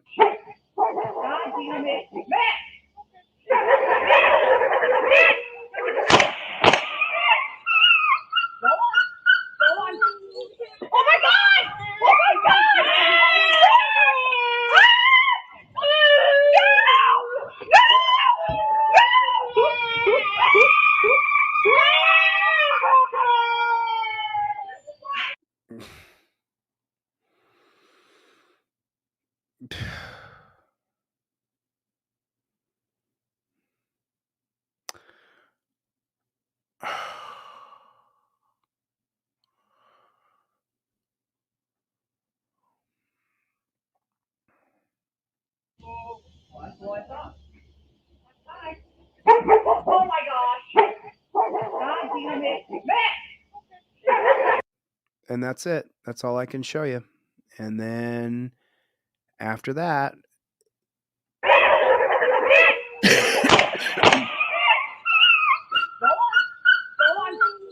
my God!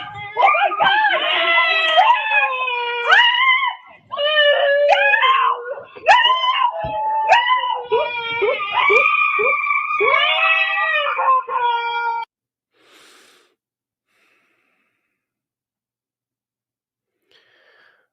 obviously I can't show any of this, but the dog ran back from where the cop shot him. The dog ran back over here He spazzed for maybe 10 seconds. You heard the kids. These two boys are both crying and screaming and crying.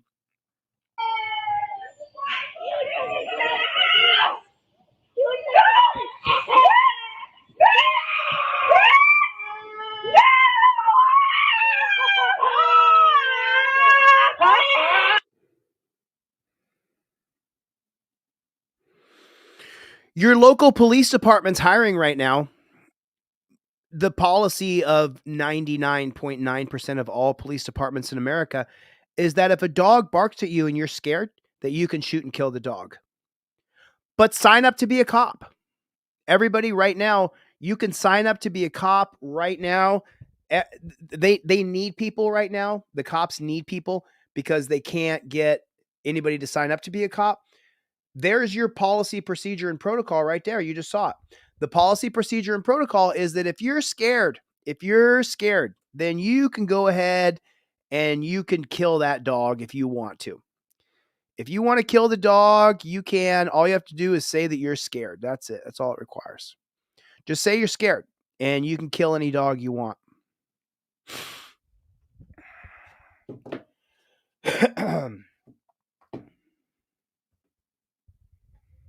I'm really trying. Can you guys see I'm trying? Let me know. Can you guys see that I'm trying? I'm trying not to call them dirty fucking pigs. I'm trying not to call them monsters, evil demons. I'm doing the best I can to not say that they're fucking scumbag losers, that the guy would be better off. He's burning in hell. I'm trying not to say things like that.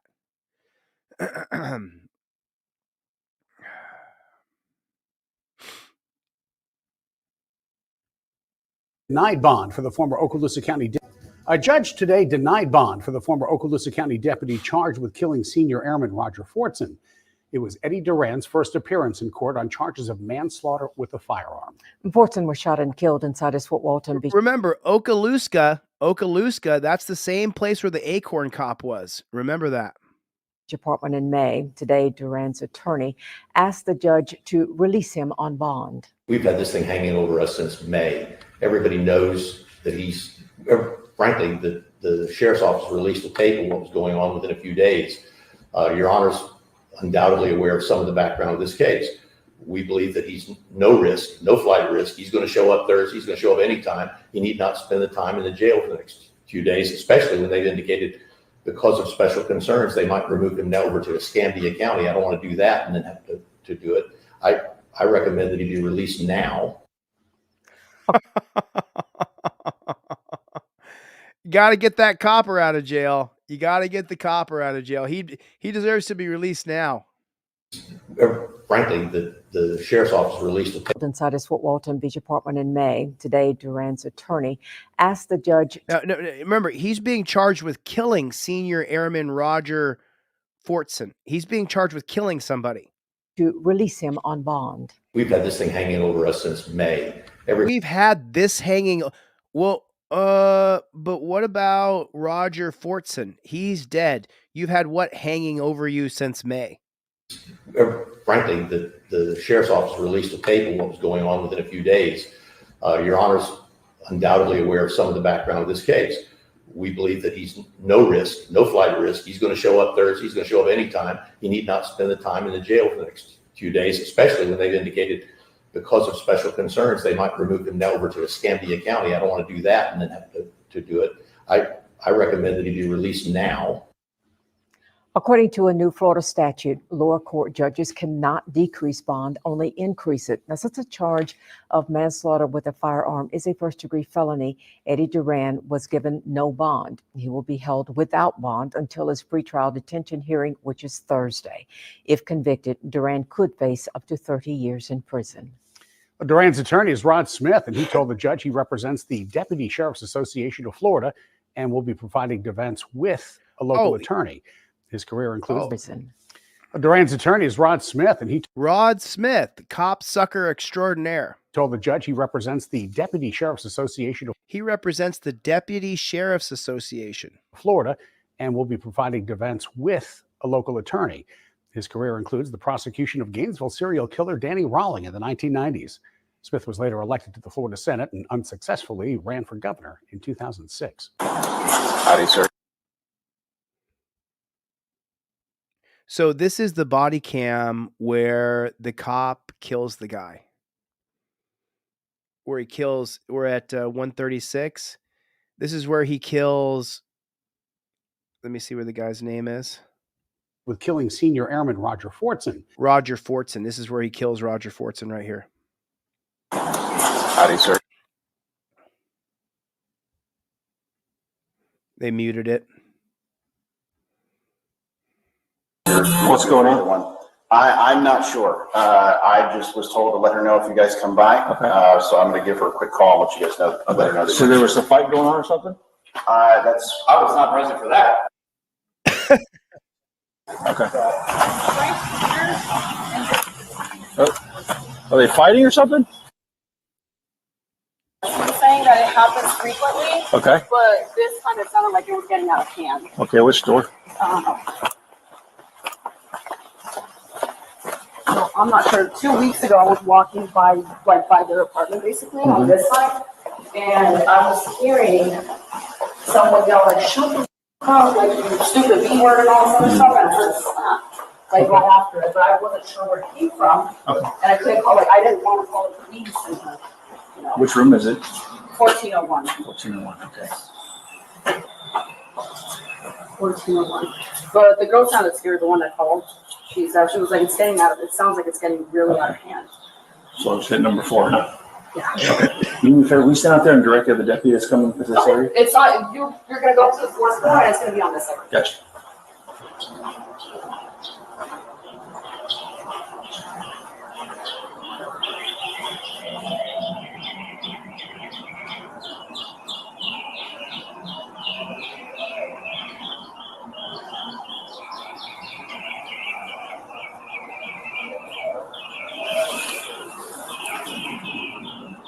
Yeah, I'm really, you're gonna see this guy kill him right here. It's sad, but Clown Patrol said it. I'm so sick of the censorship.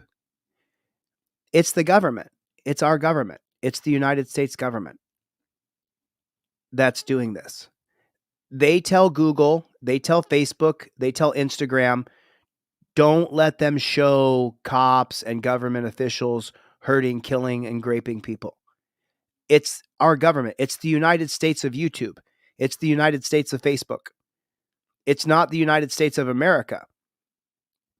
The government is running YouTube. The government is telling YouTube, you need to censor that. You need to censor that. You need to censor that. I'm so sick of it. I can't even make a short, cover the short with blur everywhere. They demonetize it. They age restrict it. So I can't get any traction. And they've done that consistently to all my videos since I've been out of jail.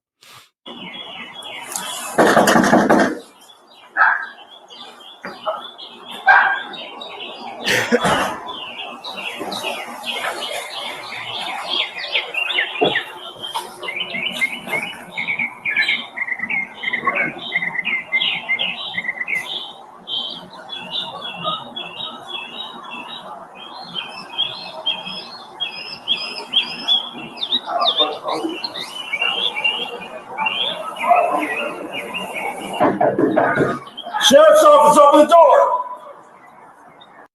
I'll definitely check that out. The latest Tucker Carlson, because I'm not sure if you guys know this, but I don't have a political party. I haven't voted for a Democrat or Republican since 2009, since Barack Obama.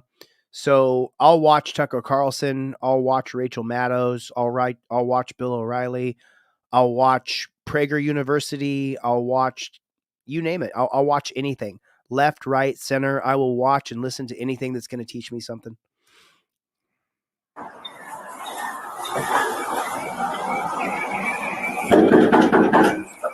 Sheriff's office, open the door. Step out. Drop the gun! Drop the gun! He's over there. Drop the gun!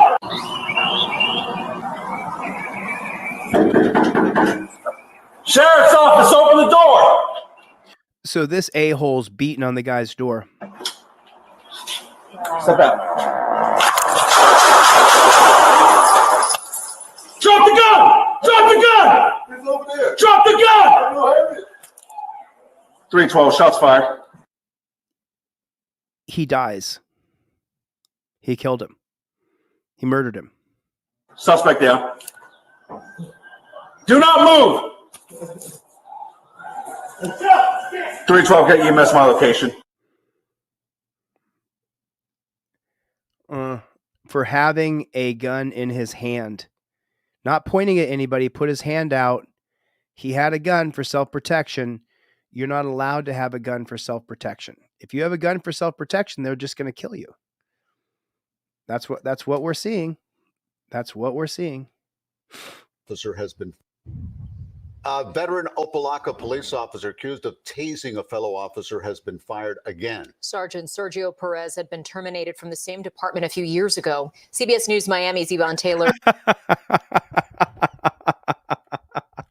I'm so sorry to restart this, but listen. A police officer accused of tasing a fellow officer. What she says right here is just so, what I just said a minute ago, your local police department is hiring. Let's check it out. Officer has been fired again. Sergeant Sergio Perez had been terminated from the same department a few years ago. He'd been fired from the same department that rehired him because nobody will sign up to these policies. So let me help you cops, who I have absolutely no respect for. I'm going to try to help you beta male chump losers who can't figure out what to do with your life.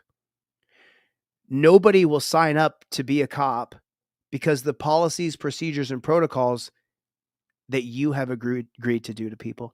That's why.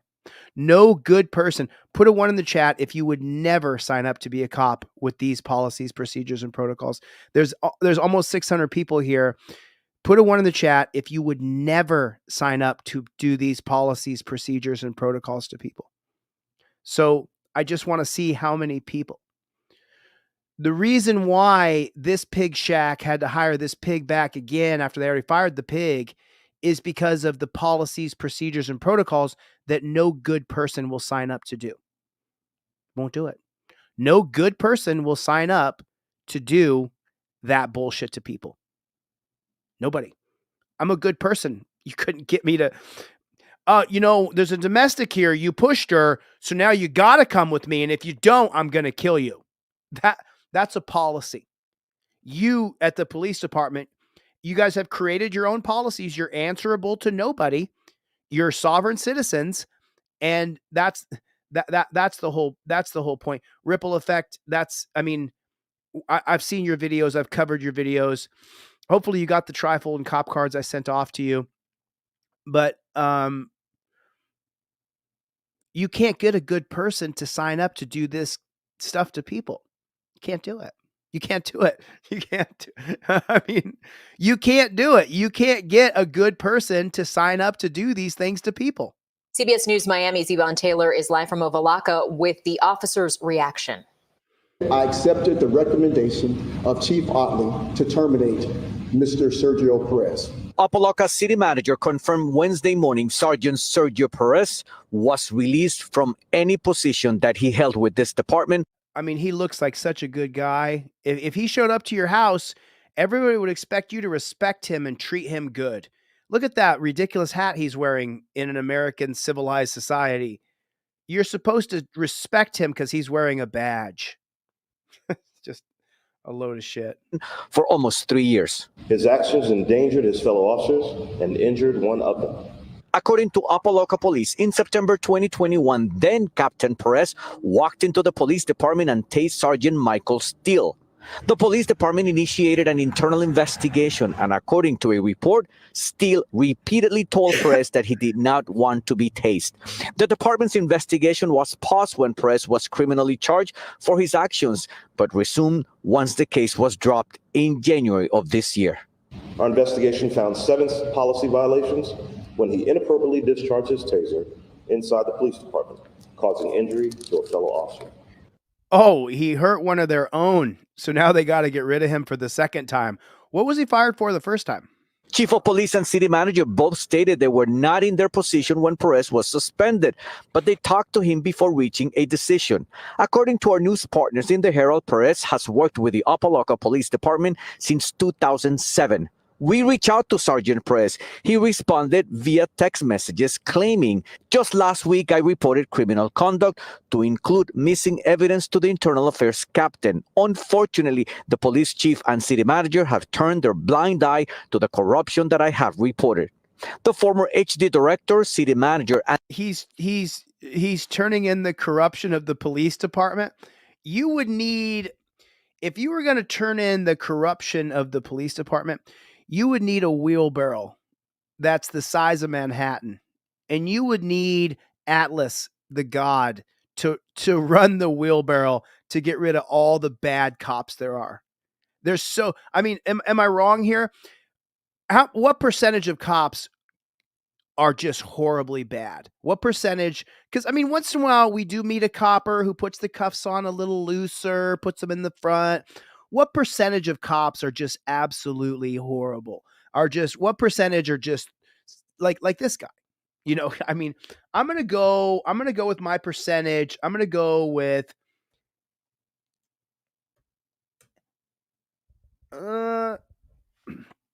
I did 82%. That's 4 out of 5 cops are trash. Like jail guards. I went with 80% are trash because I was just in the dungeon. I would say 80%, 90%.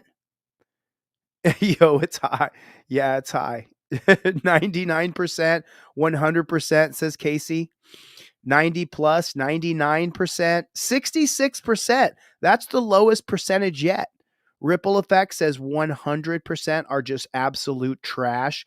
I love this one. Bill Streets said 90.7%. He's got it down to a science. I love that. 99.9, 99.98. Oh, Steve. Hold on. I'm gonna play a couple more seconds of this, and I'm gonna talk to Steve. 1 second. And then police chief testified that I was demoted for this event, but as a to the corruption that I have reported. The former HD director, city manager, and then police chief testified that I was demoted for this event. But as a measure of retaliation, I am being disciplined again as they are doing everything to avoid exposure and facing the music.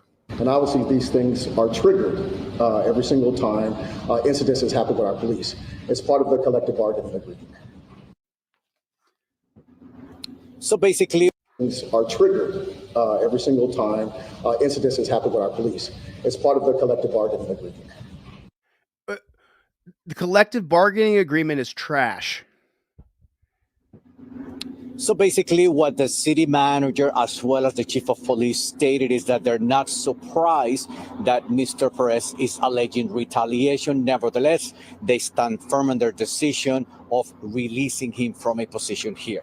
Now, Sergeant Perez told us that by the end of this week, he's planning a press conference with his attorney where he would present his side of the story. We understand that a civil lawsuit may be filed against this city. We are live in Opa-locka. Ivan Taylor, CBS News. Of course. They tased a guy as he was a copper. Steve, finally, got your hoodie? Got your hoodie right here. I'm putting these 4 trifolds in with your hoodie, Steve. I'm going to put these in. You'll have a tracking number tomorrow. And also to Shanta. I have a storage unit in Los Angeles, and I finally got to that storage unit. I've been like stalling for so long, but I finally got to the storage unit and I got all the hoodies. So this is Shanta's hoodies. This is Shanta's hoodie. We don't stop. I'm going to send this to you tomorrow, Shanta. And I'm also going to put 4 trifolds in your hoodie tomorrow. Each of you will get 4 trifolds with your hoodie tomorrow. Cannot wait. Cannot wait to ship these off to you guys tomorrow. I'm still doing 2 for 1 on trifolds. If you guys want a trifold, I'm doing 2 for 1 right now. So if you go to deletelaws.com with a Z, go to deletelaws.com with a Z. I'm doing 2 for 1 on trifolds. You get 2. You also get 2 broccoli wad rubber bands. So Steve, I'm finally going to ship this damn hoodie to you. It's only been like 3 weeks, but I didn't have it. And that is my personal hoodie that I left in my storage unit.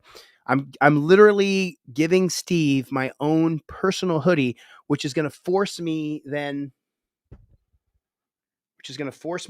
to get more. I don't know what that is. Oh, I see. Okay. Sorry about that. So yeah, that's going to happen tomorrow, Steve. What's going on with the Playboy? What's up, Playboy? What is up, Playboy? So this is brutal. This is absolutely brutal. You're not ready for this. This is going to rock you. But you know what? That's, if we sit here and we watch police videos, it's just a matter of time before you really, yeah, I've got it. Danelle, I definitely have whatever this summer cold is. Anybody else have it? 2-for-1 Desert Eagles. Let me know. No, listen, everybody should have a trifold in their car. It's my mission to get one in every car. What Rebel? I shout you out all the time, bro. I'm sorry. I haven't seen you lately. I'm so sorry. I got a bunch of emails from you. I tried to read them all. I couldn't read them all. There was too many. So sorry, man. Sorry, Rebel. Love you, bro. Nothing but love for you, man. I will stop the whole show because I don't want, it's like Scrubzilla. I love Scrubzilla. I haven't said your name in a while, Scrubzilla. Kiwi, what's going on? Yeah, what is going on? So this is a pretty brutal one. Another brutal one. 24/7, he's stuck in traffic at 160th Canyon. Try to get him out. 24/7, he's stuck in traffic at 160th Canyon. Try to get him out. Oh no! City of Bugle stuck in traffic, 160th Canyon.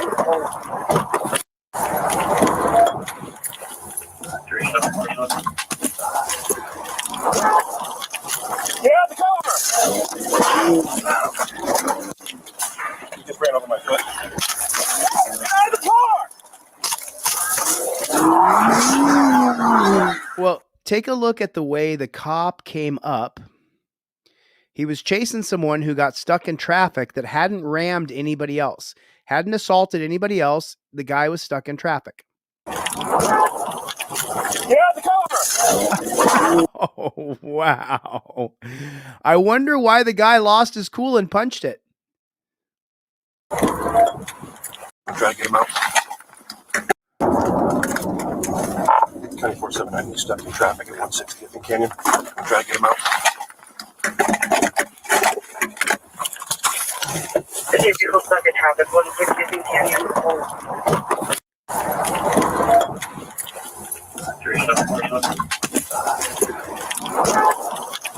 Get out the car! You just ran over my foot. Get out of the car! Stop! Stop! Stop! He just ran another vehicle. He's the ones behind him.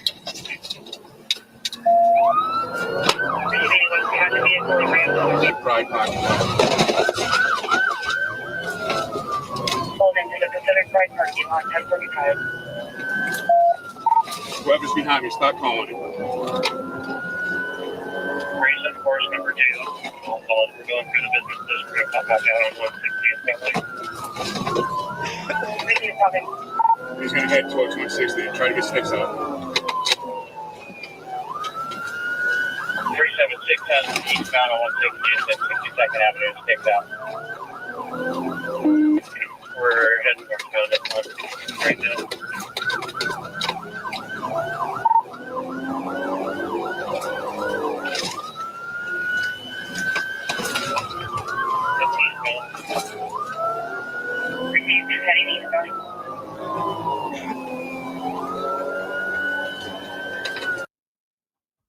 That says deputy deploys spike strips. I'm sorry, I couldn't read it. My deputy deploys stop sticks in front of the stolen vehicle.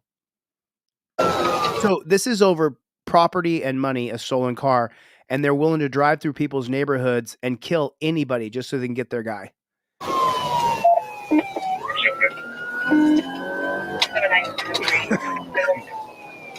Southbound 62nd.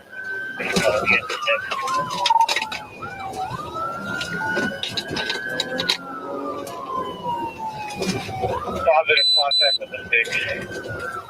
Positive contact with the stick. getting on a motorcycle.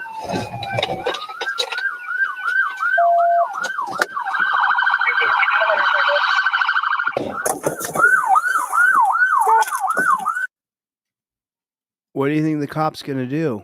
What do you think he's going to do? What do you think the cop's going to do? He's been chasing the guy around with a siren blazing, and they're acting like a bunch of psychos. The stolen car has now been recovered. But they got to get you. They got to get you.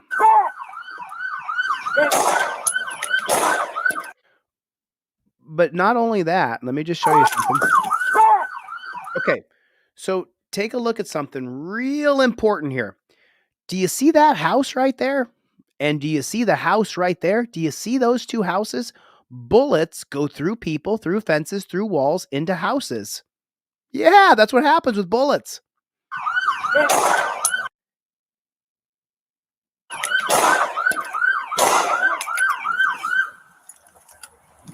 Let me see your hands.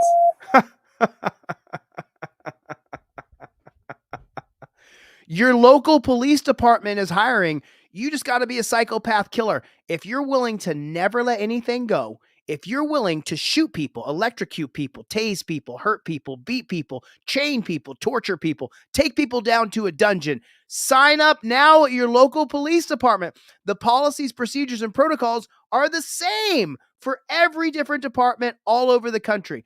They're all a little bit different, but pretty much they're the same, that you can't get away. Now, let me show you something. Let me show you something here. Let me show you something, all right? Ready for this? Let me show you something. This is big. This is big. You're going to have to play make-believe with me a little bit here because I don't have it ready to go yet. But ready for this? I want to show you something here. Stop! Stop. Right there. Just see, he's about to smash the window. Okay. Ready for this idea? Here it is. Here it is. For all the police departments around America, okay, you could put a tracking device on a rubber band and put it right over that guy's mirror. Oh, yeah. You could put a tracking device on a magnet, put it right on the guy's car. Whoa. Yeah. Could you imagine that? You could put a tracking device on this guy's car, not smash their window, not escalate things, not shoot people in the back as they're riding away on a motorcycle. You could put a tracking device on this guy's car and end the police chase.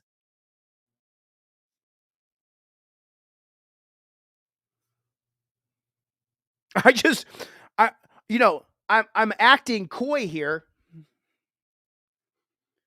because isn't that an amazing idea? In today's day and age, you could put an Apple AirTag tracking device on a locking mechanism that goes around that mirror right there. You could take another piece, whatever piece you want to do. You could take a piece like this and stick it right underneath the wheel well where this little thing is a tracking device and it tracks where the car goes. Could you imagine that? No. You could put a tracking device on cars. You don't got to smash their windows out and try to kill them. That's right. That's right. No way, dude. No way. You could track a car and then end the police chase? Yeah. No. Yeah. Well, the cops, they got a job to do. They got to get you. They got to get you now. You mean you don't have to be arrested right now? Yes. No. Yes. You don't need to be arrested now. You don't need to be Jaime, I see you about the 9th Amendment. I'm well versed on the Constitution and the Bill of Rights. You could end the police chase by putting a tracking device on the car and walking away. But Chili, if you put a tracking device on a car and you stick it on a car and then the car drives away, then the car's going to get away because there's no one chasing it. Imagine this. A drone follows the tracking device. Oh, no! A drone follows that tracking device. Nuh-uh. Yeah. A drone follows the tracking device. You don't got to smash windows out. You don't got to shoot people. You don't got to chase people 100 miles an hour. That definitely escalated things, didn't it? Get out the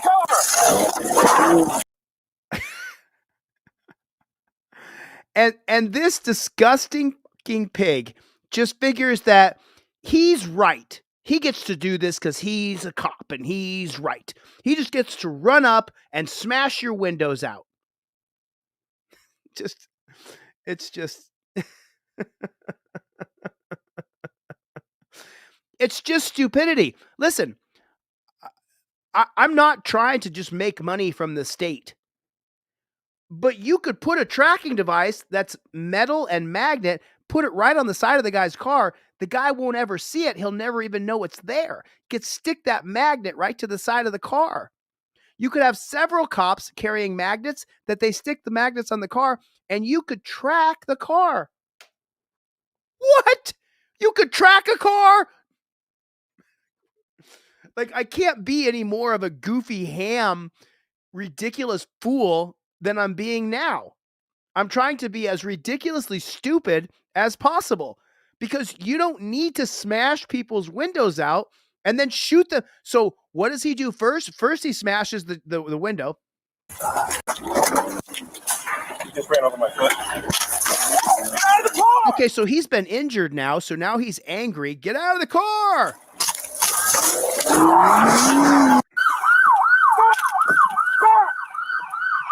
The other guy's not shooting. He's not shooting. You see this other guy right here? He's not firing. He's not shooting a gun at anybody. You see, this guy got his foot ran over. The guy who's going to murder the guy. The cop who's going to murder that man. He's ready to kill him because he got his foot ran over. This guy's got a gun pointed over here, but he's not shooting because there's a house right there. You don't want to take the chance of shooting a bad guy. We all want him to be the bad guy, but instead the cop is now the bad guy. Look, he looks over. He's nice and calm. He knows the guy's getting away on a motorcycle. They got the stolen car recovered.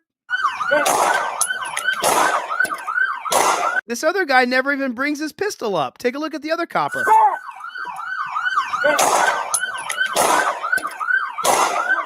He's not shooting. Why is that? Because there's no need to shoot the guy. He's running away on a motorcycle. Let me see your hands! You killed him, bro. I'm so sorry. I'm so sorry. I'm so sorry. Let me see your hands after I shot you 3 times in the back. But you're ready to just stand up and show me your hands.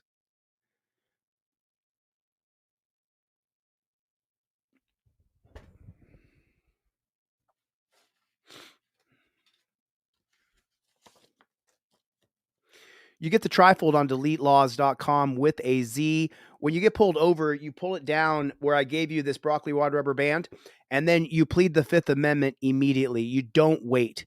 And I'm doing 2 for 1 right now. You don't got to put a comment in or anything. I'm doing 2 for 1. If you order a TRIFOLD, I'm giving you 2. Now, if you want, I can give you the cop cards instead of an extra free TRIFOLD. I've been giving these away like hotcakes, but these are just like the TRIFOLD, but they're in like a driver's license form. Everybody here has to have a TRIFOLD. Put a 1 in the chat if you have a TRIFOLD or you have a cop card. How many people here have a TRIFOLD or a cop card?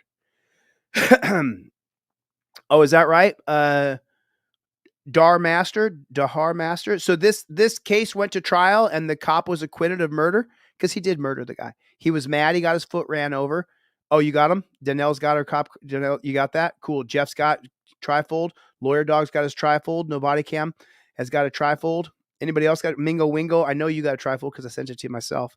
So everybody here should have a TRIFOLD in your car. They're $25. I give you 2 for 1, so they're $12.50 a piece. There it is right there. Go to deletelaws.com. Get a frickin' TRIFOLD. Invoke your Fifth Amendment right, and the cop says, oh, well, is the address on your driver's license the same as it is currently? Use the address on my ID. Don't ask me where I'm coming from. Don't ask me where I'm going. Don't ask me where I've been. Everybody here has to have a TRIFOLD. You absolutely have got to have a TRIFOLD in your car. If you don't, you're at a disadvantage because the cops will then question you ask you this, ask you that. Then if you answer one question, but you don't answer another one, then all of a sudden you're being elusive or evading, or they were sure that you were cooperating, but now you're not cooperating anymore. You absolutely have got to have a TRIFOLD in your car. You have to have a TRIFOLD for your son, for your daughter, for your mother, for your best friend, for your brother. You have to have a TRIFOLD in your car. If you don't have a TRIFOLD in your car, then you're going to get stuck in this idea where you think you need to answer questions, and you absolutely don't. You invoke your Fifth Amendment right from the very beginning, and you never, ever, ever, ever deviate. You never deviate. I want to show you a video now that an attorney, oh, there's this guy that gets shot in the head. You guys got to see this one too. Sorry. I'm so sorry. I can't keep up. I cannot keep up. Let me see if my buddy is going to come on the line here. I got a special guest coming in. Hopefully he's going to come in. Let's see if he's available to come in. Let's see if he's there. Let's see. Let me just give him a call real fast, and we're going to watch this together. I want to show you guys this video. So this comes out of Honolulu, Hawaii. And what you're going to see is, here they are right there. Oh, got the Alan Hubbs video is finalized. What the flock? Alan Hubbs, your video is finalized, my friend. You're about to find out. Oh, okay, he's logged in. Okay, that's absolutely cool. So this is cool. Let me add you to the stage. Let me go like this. Let me go like that. Whoops, sorry about that.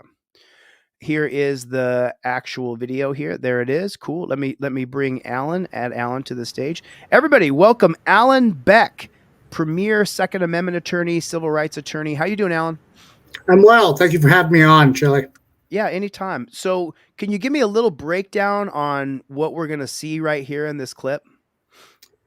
Well, I'll give you a little background. In the past couple of years, due to my litigation, the state of Hawaii has had to legalize a number of weapons that were traditionally illegal in Hawaii. And one of my clients, a good friend of mine, runs the Hawaii Firearms Coalition. And he was carrying a taser, and he was carrying a halberd. And what's a halberd? It's like a axe with a really long stick attached to it. Okay. And he's walking down the streets of Waikiki to bring awareness to the fact that laws have changed, and now these laws are legal to. It's now legal to carry these weapons. He was stopped by the police, who did not have any right to stop him because it is now legal to carry these weapons, and he was asked for identification. In the state of Hawaii, when you're a pedestrian, you do not need to show ID if you've been if you're not suspected of a crime. There's no grounds to arrest you. So he was exercising his right to not identify himself or give identification, which is absolutely his right under state law. And the police, they got extremely irate, as you're about to see, and said some things that just simply are not appropriate for a law enforcement officer to say, especially on the job. Well, we're seeing that the cops are talking to us any way that they want to talk to us. They're saying anything they want. They can call us names, they can curse at us, they can threaten to kill us, blow our head off, and it seems to be all good. Is that what we're going to see here?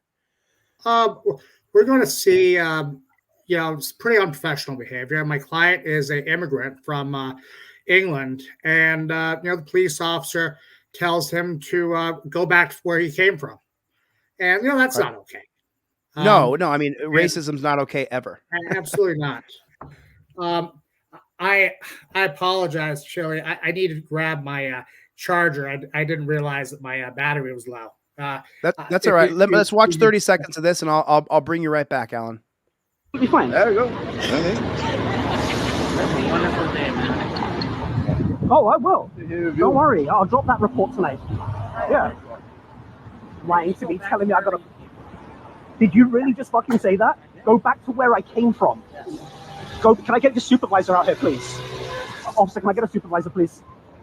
I'm going to give us your name or what? No. Don't worry, you're gonna work it out. Can I get a supervisor, please? Yeah. Don't make me call it. Yeah. I'll call in the dispatch and get a supervisor out here myself. What you need? Okay. What you need a supervisor for? I'm gonna call I'll call it myself. I don't care. That's right. So that's the end of the first one. And now let me pull up the other one here real quick so you guys can see what Alan's talking about here. I just got these uploaded. So now the second one here is 29 seconds. It's really, really short. So it's not like it's long.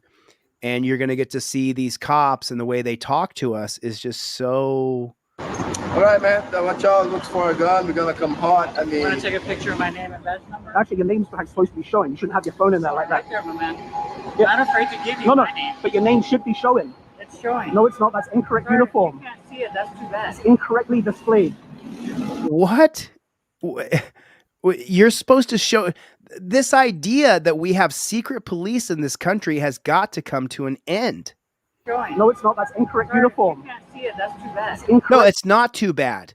It's because the police uniforms are meant to be like the Punisher instead of peace officers. Displayed. No, Go ahead. Yeah? You're gonna walk away? We're not worth my job. You should have thought about that one about 10 minutes ago. Not worth You should have thought about that one. Not worth his job. I'm not really sure exactly what he's talking about. Alan, tell me a little bit. So your client was walking down the street. What was he carrying exactly on him? He was carrying a halberd, which is halberd. H-A-L-B-E-R-T? H-A-L-B-E-R-D.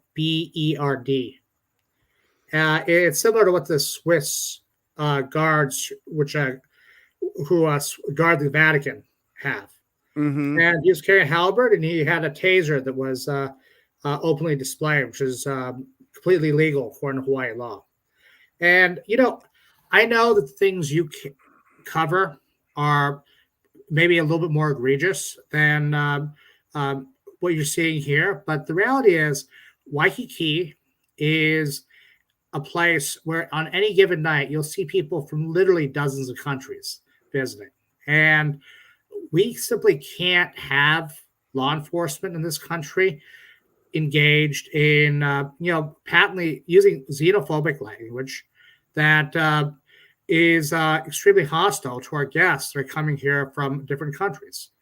And, my client, he's an Englishman. And, what's going on in England right now. Yeah. Reality is there's an attack on free speech. And, the attacks over and one, to be honest, on the right to arms. And, because Andrew, my friend client, is from England, he's seen what's happened over there. And he's passionate about our constitutional rights. And he's trying his damnedest to make sure that what happened in England doesn't happen here.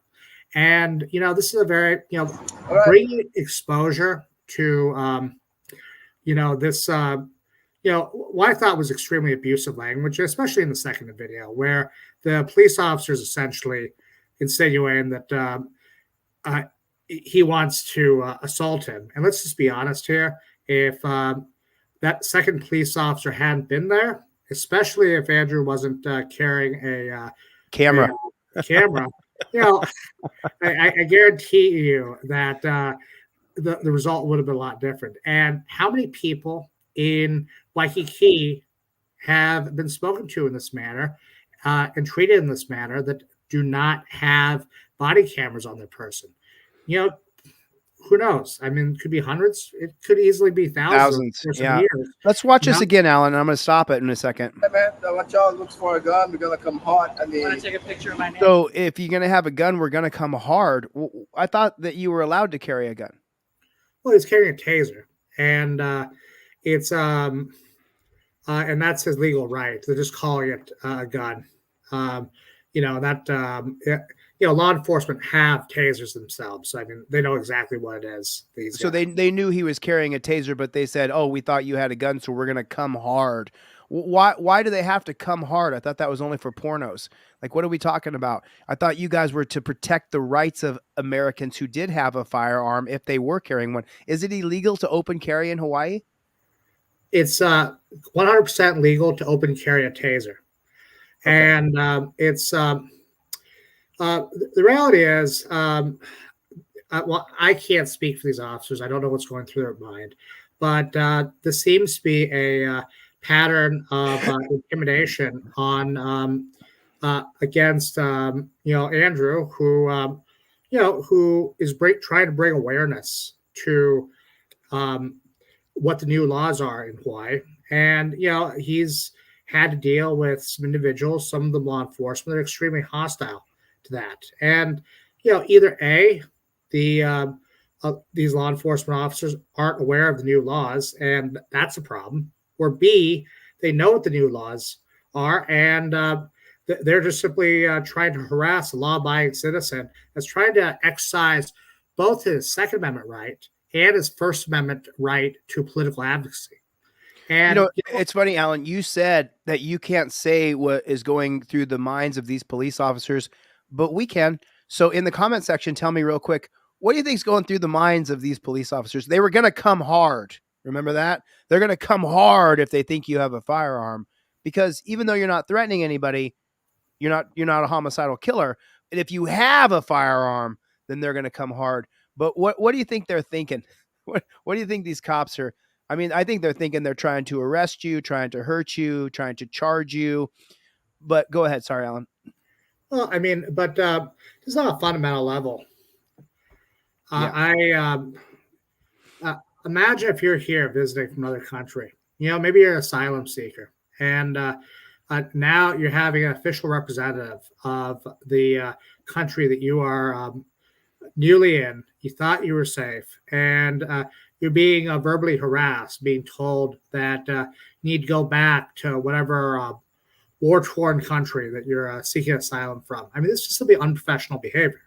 And, law enforcement need be held to a higher standard. They simply can't be, they can't use what's essentially a epithet, and insult a person based upon his national origin. I mean, that's simply un-American, and that's against what, how professional law enforcement standards are in this country.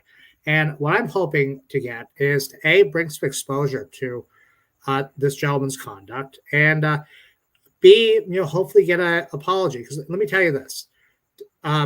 This happened last Friday. Last Friday, we were dealing with a fellow engaged in political advocacy that was walking down a street. That's as low stress of a situation as it's ever going to get for a law enforcement officer. That's just the reality. That's why. Let me play this again, Alan. Actually, your name's supposed to be showing. You shouldn't have your phone in there like that. I'm not afraid to give you my name. But your name should be showing. It's showing. No, it's not. That's incorrect uniform. You can't see it. That's too bad. It's incorrectly displayed. No. Oh, did you see this? Oh, watch this. Yeah, that's too bad. It's incorrectly displayed.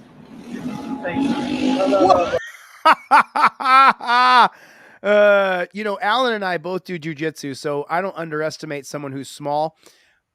But this little guy stepping up like he tells him his name tag is improperly displayed, and he steps up like he's gonna fight him. Watch this. I'm not afraid to give you my name. But your name should be showing. It's showing. No, it's not. That's incorrect uniform. You can't see it. That's too bad. It's incorrectly displayed. Let me tell you something, is what he says. Alan, what are your thoughts? Well, as I was saying, I mean, this is, at the end of the day, a very low stress situation. Here, he's dealing with someone simply walking down the street, very obviously engaged in political advocacy.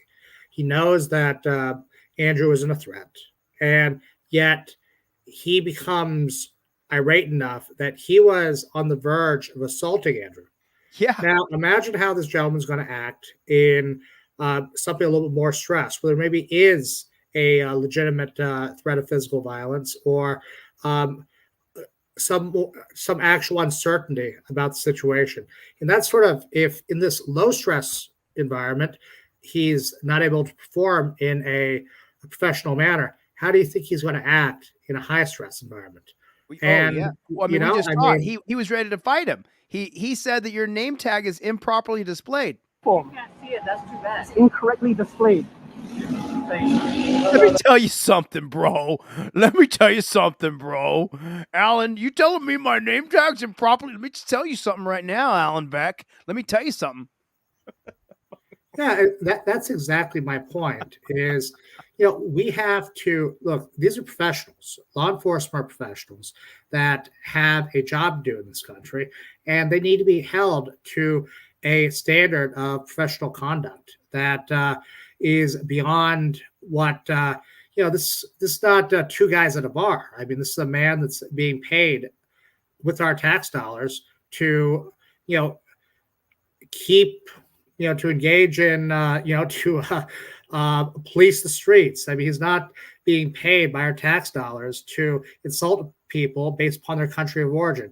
He's certainly not being paid to get so irate over a comment like that he literally needs another officer to restrain him, or else he appeared that he was on the verge of assaulting a person for doing nothing more than political advocacy. Do we get his name? Can anybody here hear his name? He says his name. We can call HPD. Let me see. You want to take a picture of my name and badge? All right, man. What y'all looks for a gun? We're gonna come hot. You want to take a picture of my name and badge number? Actually, your name's supposed to be showing. You shouldn't have your phone in there like that. Right there, my man. I'm not afraid to give you my name. But your name He never says his name. should be showing. It's showing. No, it's not. That's incorrect uniform. You can't see it. That's too bad. It's incorrectly displayed. So he lost his shit over being told that his name is being improperly displayed, and he's ready to fight the guy? Like, come on, what are we talking about here? And that's exactly my point. Is I don't know what's going on with it in this man's life. I'm not saying that, but there certainly needs to be additional training where in this very low stress situation, he's literally insulting a person and, based upon their country of origin. I mean, literally insulting a person simply because he's an immigrant. I mean, this is a country, we are a country that is founded by immigrants, and immigration is part and parcel of the American tapestry. We cannot get a reputation as a country where people believe when they visit this country, or if they immigrate to this country, they're going to be discriminated against simply because they come from someplace else other than the United States. And that exactly, Jim Barclay, that's exactly right. This gentleman, Andrew, dared to question this gentleman, and he lost even the smallest semblance of professional standards. And what's it going to be when this person's had a little bit too much to drink? What's going to be when it's someone that's legitimately mouthing off? And he looks like he drinks a little bit. He looks like he put some alcohol down. Go ahead, Alan. Sorry about that. No, I mean, and again, Andrew, he was had a he had a body camera on. There were several police officers right next to this gentleman. What if this had happened, and this was in a well-lit, dense area of Waikiki? What if the same situation had happened when this officer was by himself and Andrew did not have a camera, and there weren't 100 witnesses around? I mean, I guarantee you that this situation would be dramatically different. And it's look, I'm not saying that this is the worst thing that we had on the show. I guarantee you cover things. While I was in the waiting room, you were covering something much worse than what happened. But because we know each other, I want to take the opportunity to at least put a little bit of exposure. Waikiki is Hawaii is where one of the places where I work. It's a place I have a lot of ties to, and I want to see a Hawaii, especially a Honolulu, where people from, especially from other countries, can come walk down the street and not have to worry about being treated differently simply based upon the fact they're immigrants. Well, Alan, we're around the world. I've been all around the world. Wherever I go, whether it be to South America or to Europe, and this next year I'm going to try to make to Australia. Wherever I go, the people say to me before they know what I do or anything, they say, "Oh, the police in America, right? How bad are the police in America?" And this is what I'm talking about. Like earlier, Alan said that this guy needs more training. I'm kind of off that bandwagon now. I think that these guys understand what they're doing, and I think that they've used more training to get out of criminal charges. And what I was thinking about, Alan, because if you guys don't know who Alan Beck is, he is a national treasure when it comes to fighting for the Second Amendment, fighting for your First Amendment. He is the first lawyer to get a case, to create case law against Facebook that made it so that the police departments on Facebook couldn't delete your comments. That was Alan Beck's case 12 years ago. Is that right?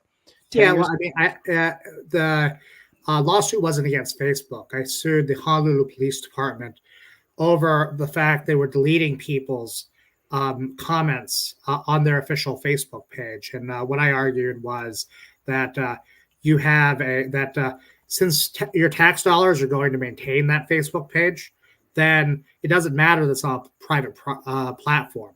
And the Honolulu Police Department, since it's their tax dollars as a government actor that's going to maintain it, that they have to respect your constitutional rights in that setting, just like in the same way that at a public park or something. Oh, so that's how you were able to get the holding. You sued the police department because they have to pay somebody to sit there and moderate or create or add pictures or whatever. So the person who's being paid to do the adding of pictures or videos or make statements on there, that's a publicly funded employee. Yeah. So you created the case based on the fact that since the public is paying for that moderation, then your First Amendment rights would be applied. Is that correct? Yes, exactly. I'm very proud of the result. To this day, every single social media platform in Honolulu, I believe in Hawaii in general, adopted we brought the ACLU in and we negotiated a First Amendment compliant social media standards that was adopted by the Honolulu Police Department, and through them, every other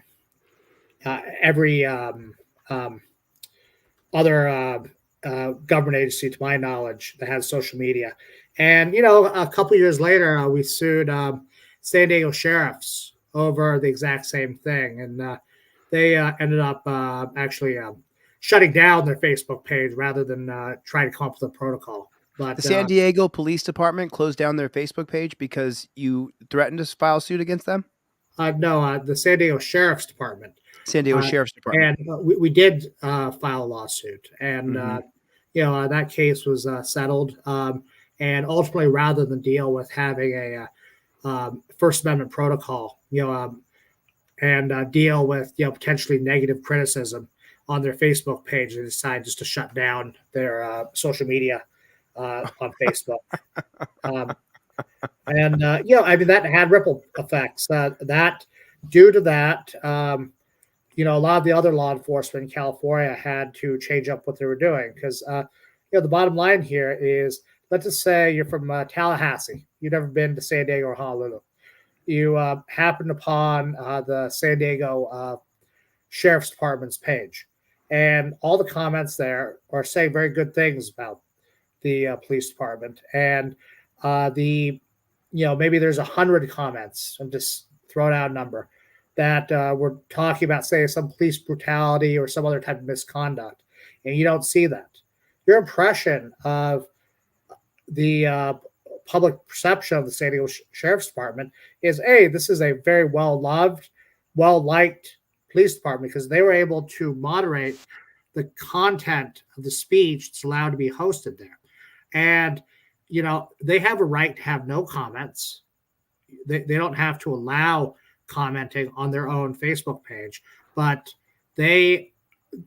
ultimately they can't make a content-based censorship in their comment section. They can't put up all the pro-police and delete all the anti-police, or they can't Trump or Obama or Biden, they can't pick up, say, a political party. That would be a content-based restriction. Have you considered running for any kind of political office, Alan? I never have myself, but it's not something that I would.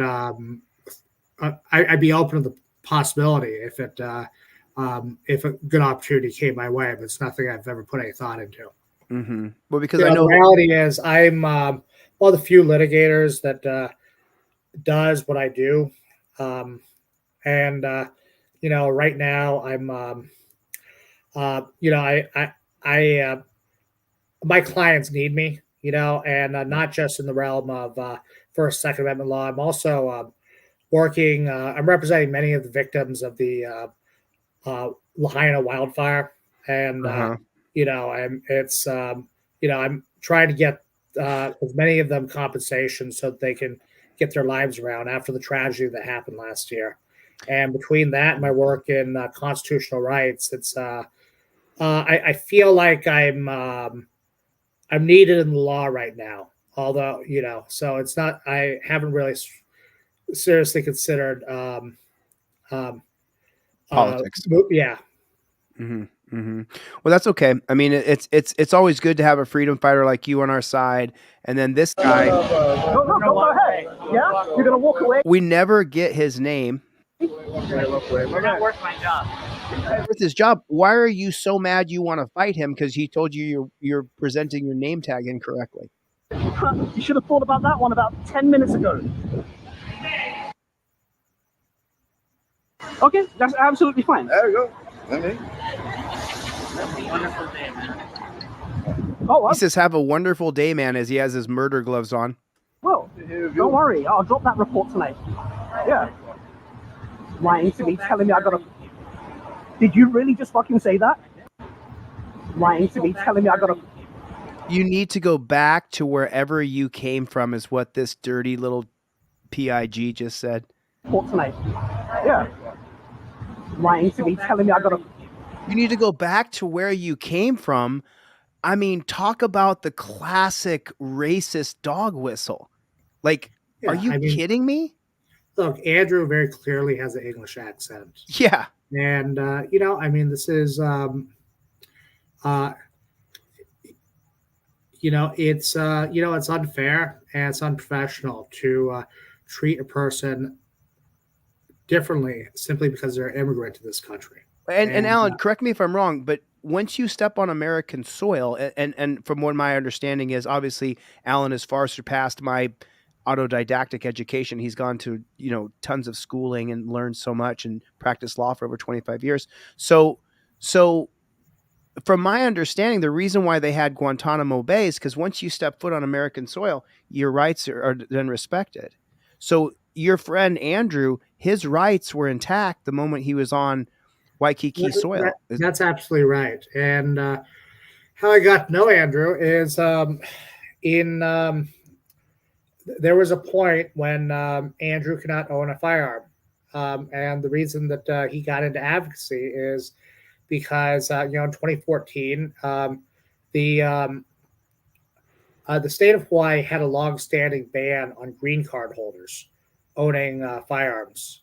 No one from another country owned one. So I filed a lawsuit. It was called Fortuitous, the city and county of Honolulu, and the state of Hawaii. Okay, that's absolutely fine. There you go. Sorry, the video's playing in the background. Say it again. The state of Hawaii was the main defendant, but we sued both the city and county and the state. And, we got the ban overturned and so we show that green card holders, resident aliens, also have constitutional rights, and the Second Amendment applies to them.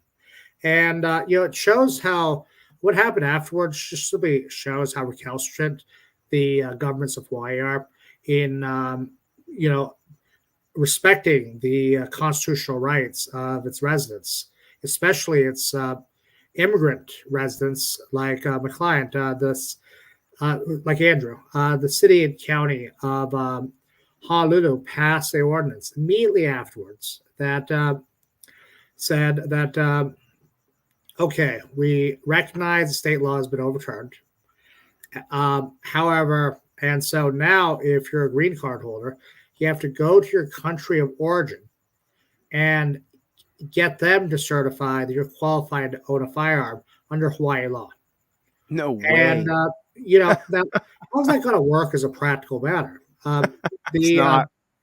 Yeah, I mean, imagine you come from some war-torn country in Southeast Asia, and you're being told you need to go back there, track down someone, you know, potentially in a country that's in the middle of a civil war, to review Hawaii law and see if your, you know, arrest history in your home country qualifies you in under Hawaii law. And you know, here's the thing: Andrew gives me a call, and he tells me, "Hey, I thought you got rid of the green card ban," and you know, I was like, "What do you mean you can't? You still can't own a firearm?"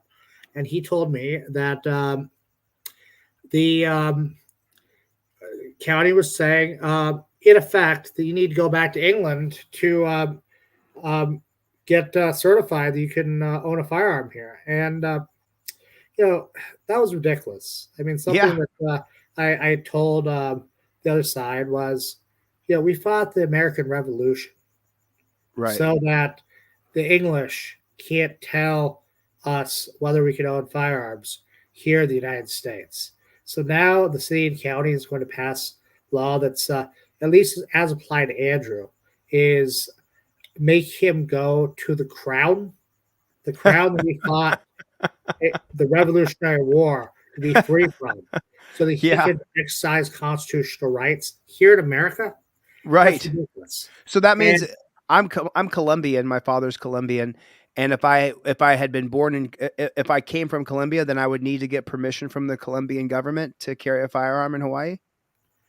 yeah, you'd have to get them to sign some type of certification form. And thankfully, we got rid of that. The city and county settled, and you know, we were able to get rid of that. I was actually very proud. We took that up to the Ninth Circuit on the issue of attorney's fees because they didn't want to pay us anything. And you know, we got the Ninth Circuit of all places to write an excellent opinion that demonstrated that we were entitled to attorney's fees because the city and county had agreed in their settlement agreement that we were the prevailing party. We're the prevailing party because, you know, this is a blatantly unconstitutional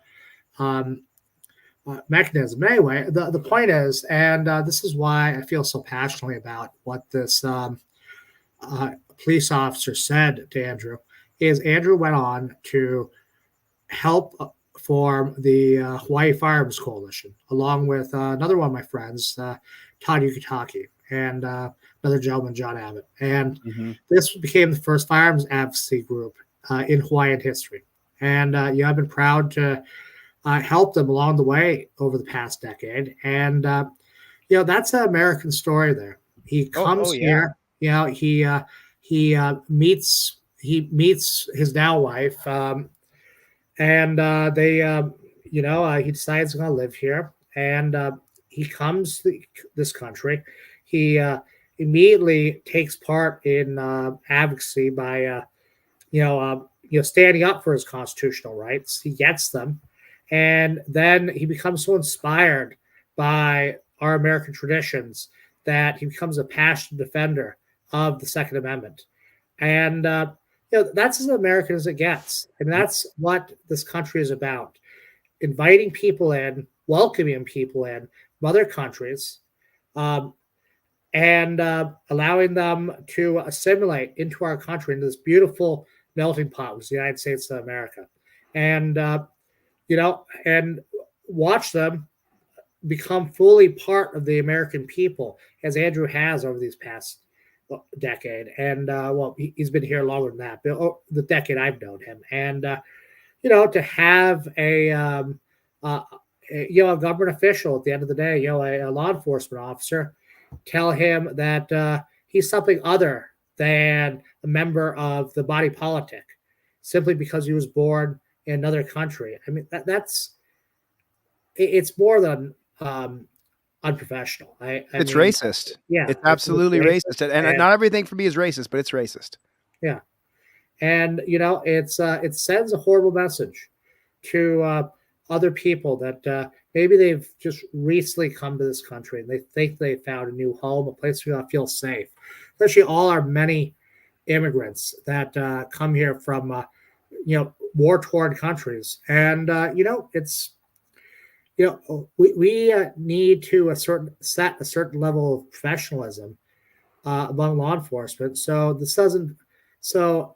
doesn't percolate down. It doesn't create a culture where individuals, immigrants like Andrew, feel like they're second-class citizens just because they were born someplace other than U.S. soil. We need someone to recognize this copper right here so we can get his name and at least file a proper complaint. Alan, what you just said, I wish I don't have the ability to rewind this, but I'll rewind this when I watch this back. What Alan just said is that when you move here from another country and you take an oath to the Constitution to be an American and to follow all the laws and be a good citizen, you should feel like this is now your new home and that you're welcome here and your rights are respected here. They put Gitmo in Guantanamo Bay, Cuba, because you're not allowed to do that to people here. And so when Andrew was, and if you take a look at the piece of equipment that Andrew was carrying around with him, the Hayberg, the halberd, obviously he's engaged in activism. No one's walking around with a halberd, in an attack mode. Nobody's attacking anybody with the halberd. So he's in a state of activism. They know he's in a state of activism, so they want to stifle his activism because no one's using a halberd to attack and kill people unless they're already doing it.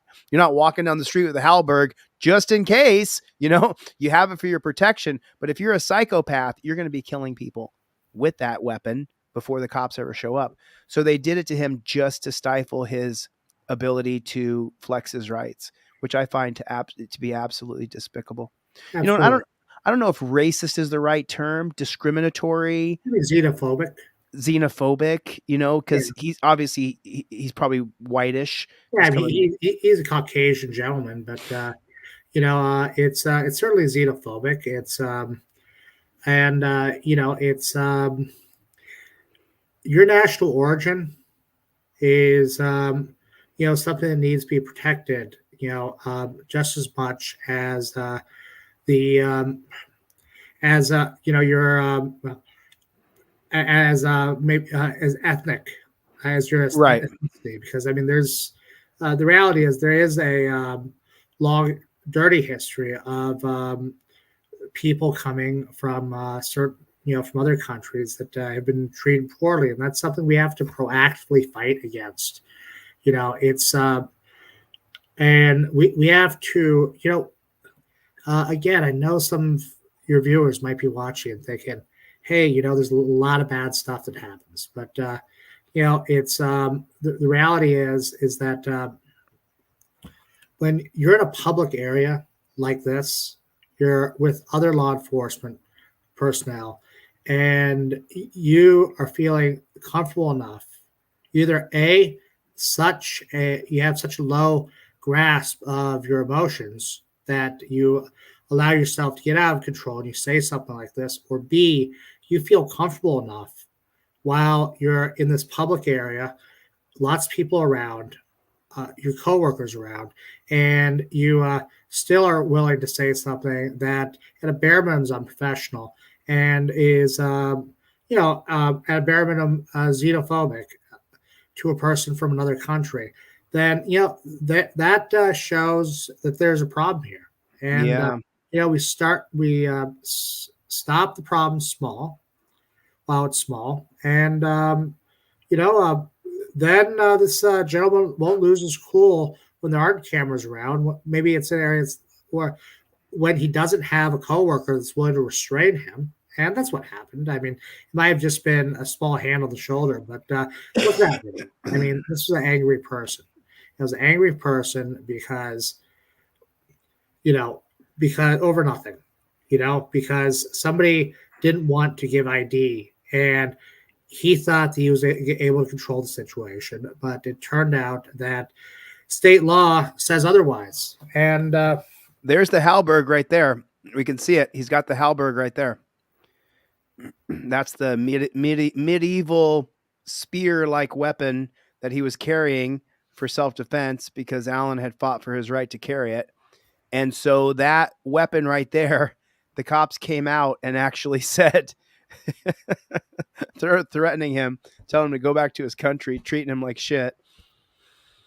You know, and Alan and I have talked, you know, he feels different about police than I do. I'm pretty extreme where I want to abolish law enforcement and restart rights protectors. So, you know, he has his own perspectives and opinions and stuff. But Alan, you know, I started off with this rendition of delete laws, just showing someone who'd been arrested for not showing ID.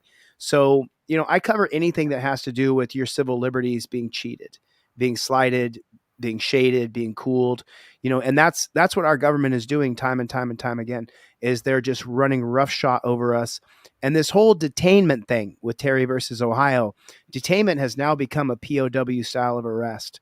And I don't really know how to change it right now until I get into a position of power within government. I don't know if there's any, go ahead. Well, you know, I mean, and, you know, let's get to the core of the issue here is, you know, if at the end of the day, I mean, we all have to abide by the law. And if someone wants to exercise his rights on the law, he shouldn't be treated poorly because of it. If the American voter, or in this case, you know, the Hawaiian voter, have voted that you don't have to present ID in this particular situation, then you have every right, and you shouldn't be harassed. You shouldn't be threatened, because what are they trying to do? They're when you're doing that, that's trying to get you to give up your rights, your legal rights, through coercion, you know, through intimidation, and that's not okay. I mean, the police are here to maintain a some semblance of order, right, and uphold the law. I know we might disagree on that point, but well, you're right. You are correct. The police are supposed to be here to uphold the peace and the semblance of law. I totally agree with that. That's not what's happening. They're not doing that. Like Mikey B said here, if you make them mad, they'll just arrest you for nothing. Turn around, put your hands behind your back. And now if you don't comply, you're resisting. Now they can taser you, shoot you, kill you. And that's what we're facing. So the entire Terry versus Ohio detainment part of it has gotten completely out of hand. It used to be a light pat down with the back of the hand outside the trousers. Now it's lay on your belly, you're going in torture cuffs, and it has to be changed, Alan. It has to be changed. I'm all for law and order, 100% for rule of law. John Locke social contract, you know, Jean-Jacques Rousseau social contract. I'm for those two social. Well, John Locke's social contract was kind of brutal. If you didn't obey the rule of law, you were executed. So John Locke was a little bit hardcore, but I would like to get it where we end this detainment thing. What would be your recommendation to get rid of detainment? Well, you know, I mean, I think that the best thing that we could do is we need to abolish the doctrine of qualified immunity. That's something that, so for your viewers who don't know, qualified immunity is a doctrine that protects government officials, not just law enforcement, although it's most commonly used to protect law enforcement from civil liability. And what it says is that, yes, you have a right. There's a law called 42 U.S.C. 1983. And that law allows you to sue government officials for civil rights violations. And in something called a personal capacity suit, that's when you're suing the actual individual. You have to, rather than the government as a whole. And say in a police brutality case, you have to show that the cop, the law enforcement officer, was not only that was his conduct unconstitutional, that the law enforcement officer was on notice that his conduct was unconstitutional. And the only way you can do that is typically by showing that that appeals court or a court directly above the court you're in has already ruled on this issue. And that's most of the times insurmountable task. I mean, what if you're in a jurisdiction that is very favorable to law enforcement, they will find small niche areas where they disagree, where the fact pattern is just slightly different than what's previously decided, and say, well, shoot, how is this law enforcement supposed to know that he's not allowed to shoot a person at a bridge? The last case was on a freeway. It's a completely different situation. Bridges are obviously much more dangerous than freeways when you pull someone over. It's complete. I'm just. It's hyperbole nonsense, is what you're saying. But, the way is to use your cop card and read the Supreme Court case that upholds your rights. That's why I created this, so that people could go around qualified immunity by showing the cop. Number 4 says you got to give ID. Well, Hibble versus Nevada says that I don't got to give ID. I have to say how I identify. This is the best way that I've come up with to get around qualified immunity. I'm opening to learning more, though. Yeah, and well, I mean, it's. I think in reality, I mean, the best mechanism to get rid of qualified immunity is probably going to be through the legislature. There's a lot of state laws are being passed that are trying to get rid of qualified immunity, at least in the state courts. It will take a federal amendment, a federal law, I should say, or an amendment to the Constitution that your Fourth Amendment can't be violated for no reason.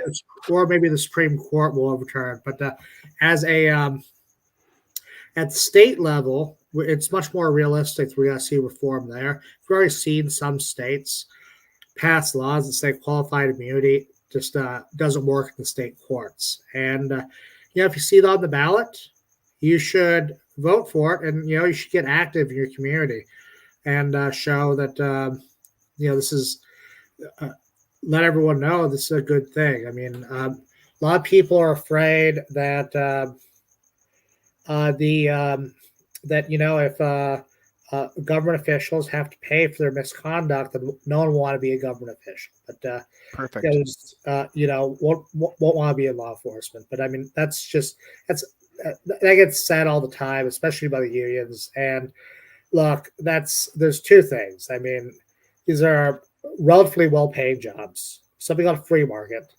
And guess what? Security guards don't get qualified immunity. And there's lots of people that fill security guard jobs. Right. And magically there's I don't believe there's a dearth of people that are of security jobs need to be filled. And let's say if there's something called the free market. You just pay them more. Eventually, those jobs get filled. Well, they're trying that with cops right now. They're trying to pay cops more money. They're doing everything they can to get people to sign up to be cops, but no one wants to sign up to be cops. What do you think the deal is? Well, I mean, I think there's a lot of aspects of it. I mean, look, I legitimately believe it is a difficult job, and it's. For the most part, and again, we differ here. I support the police, and I think there's been some unfortunate attacks from the political left on our law enforcement. But on the other hand, I mean, there's also a lot of things that a lot of people fundamentally disagree with that law enforcement have to do sometimes. I mean, imagine if you lived in New York City or a law enforcement officer in New York City, and you had to actively participate in stop and frisk. Stop and frisk was a policy which was done to, an extension of Terry versus Ohio. Yeah. And, I mean, if you didn't want to be a part of that, you basically had two options: quit or find a different department.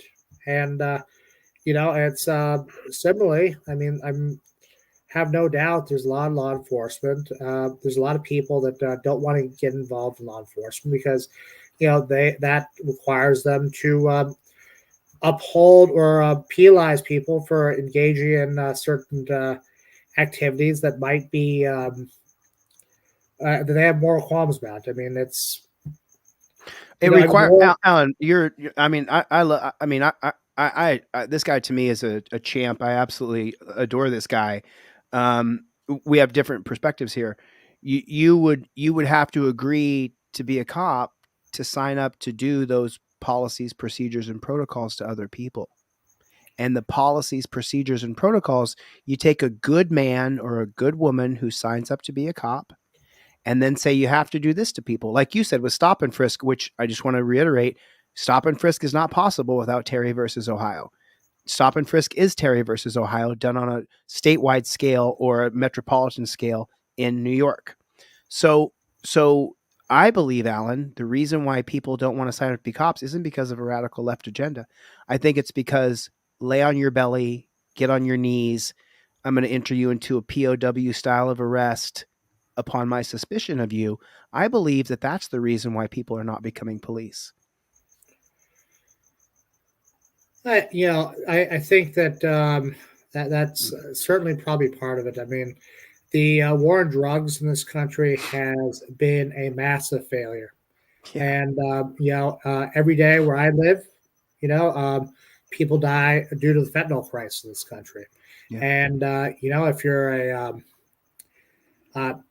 especially if you're a federal law enforcement, you watch our immigration policies just absolutely failed us.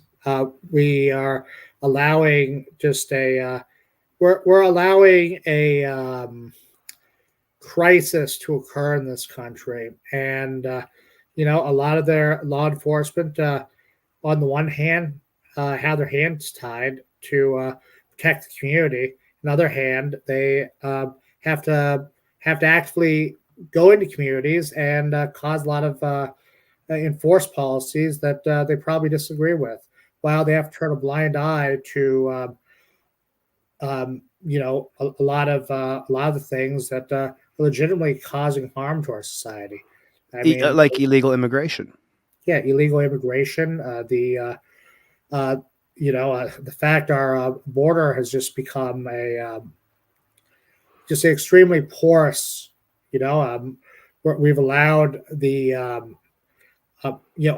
foreign countries to just ship this toxic substance, fentanyl, into our country. And why aren't we going and securing our borders and going after these cartels that instead, we're harassing a guy because he's carrying a halberd down the street.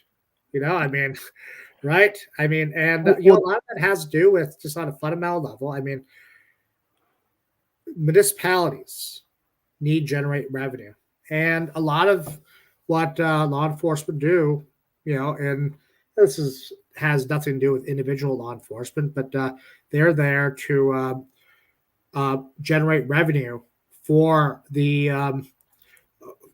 for the city that they work for, and tickets are a big part of that. Small violations that people pay fines for, that generates revenue for the cities. And, these cities want to enforce things like that against people who will pay because they want to make money. Whereas some of the tougher things, it costs money to enforce. Again, I have no doubt that it would be very difficult for the city where I live in to crack down on the Mexican cartels that are shipping across fentanyl, and I'm sure it would cost millions of dollars. And but it would be something worth doing if there was a political will to do it. But instead, they'd like to ticket you for going, for having your high beams on. Right. So you can pay, $300 to into the city's coffers times 1,000 or thousands of people a year. And now they get to fund another pork barrel project that they need, and it's funny, Alan. I don't think that most good people, and we can see this across the country from Hawaii to Alaska, Florida to California, most good people don't want to sign up to give people tickets. And that's what a lot of the policing in America is. I can name 3 states off the top of my head, Texas, Ohio, and West Virginia, that all 3 destroyed their grape kits. They had a bunch of grape kits up on shelves. And because the grape kit doesn't create any revenue, you just have to put someone on to investigate the sexual assault. They just threw them all in the trash and burned them. I know these cases. And so they don't, the law enforcement, which I disagree with as well, there should be peace officers. And the law enforcement in this country is only concerned about graping us to get our money. They're trying to get our money. So for me, because I am a good person, I would never sign up to do that, to rip people off, to torture people, to hurt people. And we can have no legitimate conversation about getting rid of torture cuffs. Why can't we? It's 2024. I've designed a new apparatus to detain people. I'm going to unveil it this next month. There's other ways we could be doing this. And the idea that, so when I was just in jail for 4 months, when I was in jail, I talked to Alan several times from jail. They want to make fentanyl a death sentence. That if you give a fentanyl pill to someone else, that's attempted murder. If you buy or sell a fentanyl pill, that you are selling attempted murder, essentially. It's not going to have any effect. Whereas legalization and regulation would have a dramatic, immediate, overnight effect.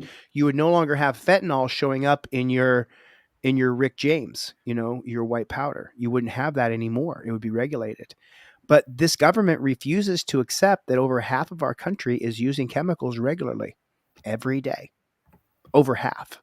So I just have a real fundamental problem with the term law enforcement, with detainment, with jails and prisons, because if jails, and we've had the war on drugs since 1971, like you mentioned, it's been an abysmal failure.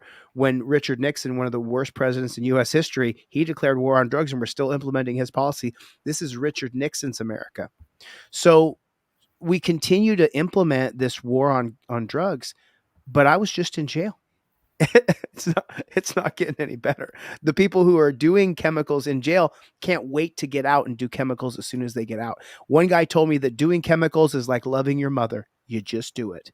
So, we could sit and debate all night about law enforcement versus peace officers, but the entire system to me is corroded and corrupted, must be torn down and restarted. The fact that we've given these guys autonomy, that police departments they're not the state police department, they're their own autonomous agency. In Hawaii, the Honolulu Police Department, they're not beholden to the city of Honolulu. They can have meetings with them, but they have their own contract. And that has to change. It has to be a state-run or facility, but it's not. The jail I was just in, that's not owned by Las Vegas or by Clark County. Somebody owns the jail. They're making money. And that's where we are right now. We're in a backwards, upside down situation. And when I was talking to someone last night, when you get down to focusing on what exactly we can do, what exactly we should do, I can only focus on what I can focus on. And it's just like Alan and I talked, he's focused on trying to change the Honolulu Police Department to treat people fairly, to respect people's rights. I'm focused on trying to overturn Terry versus Ohio and Atwater versus City of Lago Vista that makes everything a crime. I want to get in every state constitution that the only reason you can be arrested and taken to jail is if you're a danger to society. And that's where I want to get to. But I'll give you the final thoughts, Alan. Well, I think we've covered a lot of great ground tonight, Shirley. And, I'd like to thank you for having me on the show. I really believe that it's important that people see just the comments that were made to Andrew. And, for one simple reason, hopefully if we can expose this and, the police will be in the Honolulu Police Department will be put on notice that every time they engage in xenophobic speech against one of Hawaii's residents, that they're going to be publicly called out on it, and and hopefully we can have just a tiny little bit of reform because of this incident. Yeah, that would be nice. It would be nice if people were treated fairly, if people were treated like they are a citizen of this country, that we're all in this together. That would be great. But it's us versus them. And I mean, Alan said, all right, he supports the cops and he's He wants law and order, and I do too. The difference is I don't support law enforcement. I support rights protectors and rights upholders. And I'm just frustrated with it, Alan. I'm frustrated. And I'm not going to misguide my anger and say, oh, it's all Alan's problem. You know, it's all Alan's fault. You know, we disagree, so he's the problem. No, not at all. But I want to change things so badly. I mean, I think about it all day. When I wake up in the morning, first thing I think of is what can I do to change Terry versus Ohio to make it so everything's not arrestable. Atwater versus City of Lago Vista. How do we overturn Atwater? Can you tell me that? Where they've made a Supreme Court holding that anything is arrestable. How do we overturn that one? Well, you know, it's it can be done. You know, Supreme Court precedent can be overturned Through legislation. Yeah, I mean, through legislation. And it requires a lot of advocacy. It just requires a lot of grassroots efforts, you know. So ultimately, the show, your show, and you know, just getting people, informing people about what the courts have said, and getting people to, you know, get passionate about it. I mean, that's because, you know, the reality is most people don't know what the Supreme Court, much less the appeals courts, have said about their constitutional rights. Yeah, this case here, Alan, this was Grisham versus Georgia, 1793. This case was the Supreme Court ruled that the states could be sued individually. 1792, Alexander Chisholm attempted to sue the state of Georgia in the U.S. Supreme Court over payments due to him for goods that Robert Farquhar had supplied Georgia during the Revolutionary War. The defendant, Georgia, refused to appear, claiming it was a sovereign state. It could not be sued without consenting suit. Can the state citizens sue state governments? And then the Supreme Court said, yes, they can. That's what this says. In a 4-1 decision, the court for the plaintiff reasoned Article 3, Section 2 abrogated the state's sovereign immunity and granted federal courts the affirmative power to hear disputes between private citizens and states. Thus, state conduct was subject to judicial review. Now, that case was overcome by the 11th Amendment that made it so that you could not sue states. It's illegal. You have to get permission from Georgia to sue them. So I'd like to see some legislation passed like this that, I mean, Terry versus Ohio is one thing, but Atwater versus City of Lago Vista, that's another. You shouldn't be arrested for not using a blinker or having your. We just saw a pretty famous First Amendment auditor, an activist, and an actor. We just saw him get arrested for tinted windows. So it's got to be, you know, it's got to be changed. It's got to be changed. Jaime here said he's been following me for 4 years and I haven't done shit. So I'm just thanks for coming, Jaime. All right, Alan, anything else you want to say? No, you've been wonderful, Shirley. Thanks for having me on the show. Thanks for having me, buddy. I'll see you next time, okay? See ya. Later, Gator. So, man, Jaime with the hate bomb. Where's that coming from, Jaime? Larry, everybody welcome Larry as a new member. Thanks for joining, Larry. I really appreciate it. You know, it's been such a long grind. This last couple years has been. Did I locked up here? Where are we at? Are we locked? Are we frozen?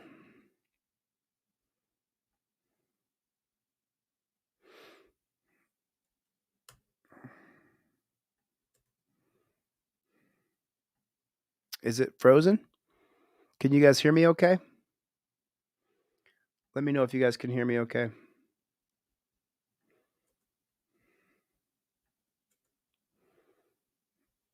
I'm not sure why it did this.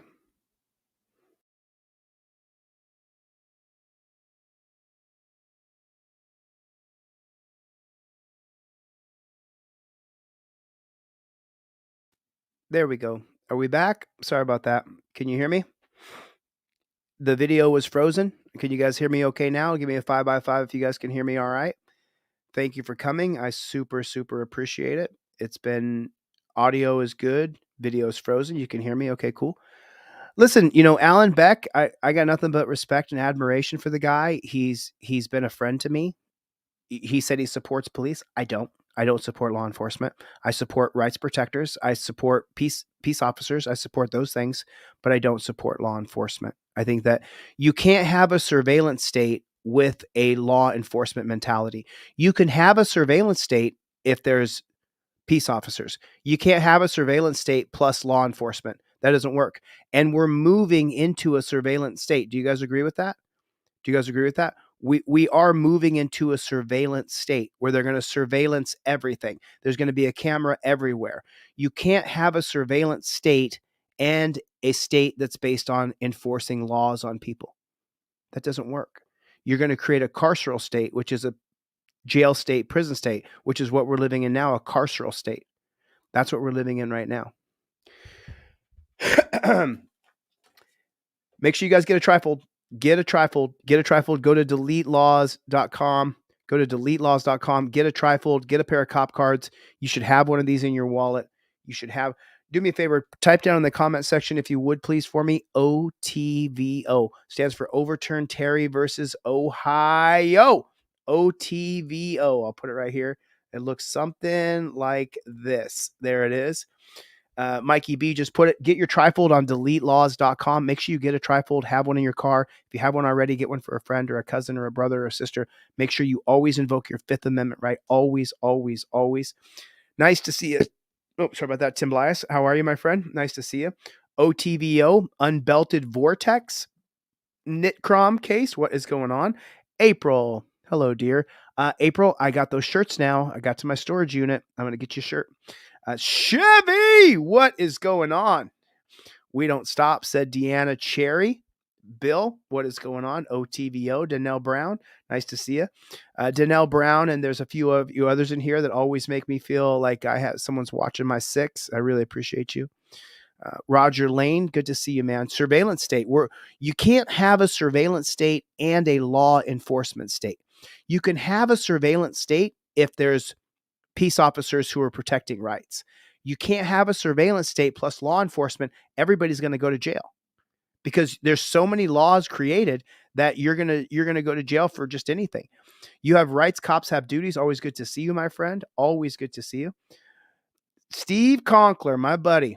Nice to see you. Your Fourth Amendment as well. I am back. I am really good. I'm getting better and better every day. I'm not sure if you guys can tell.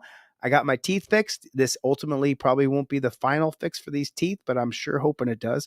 Grateful Dabs, Brick Jonesy, what is going on? Charlie Bear is right there asleep. He is going to live. Charlie he had a spleen infection and he beat it through medication. Charlie, come here. Charlie, come here. Come here. He's not super duper like, come on, Batman Dawn. Come on. Come on, Chili. Come on. Come on, God.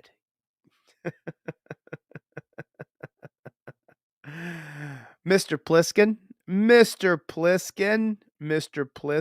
Charlie DeBear. All right, listen, I got to get the flock out of here. I really appreciate you guys coming. Thanks for coming to my TED Talk. Get over to Delete Laws. Make sure you get a TRIFOLD, pair of cop cards. Got other stuff coming out here pretty quick. I've got something I can show you tomorrow. I have it with me now. I just haven't opened the box. Thank you, Right Way Ministries, for sending that to me. I'll put it out tomorrow. All right, I got to get the flock out of here. I'll see you guys on the next one. Later, Gators!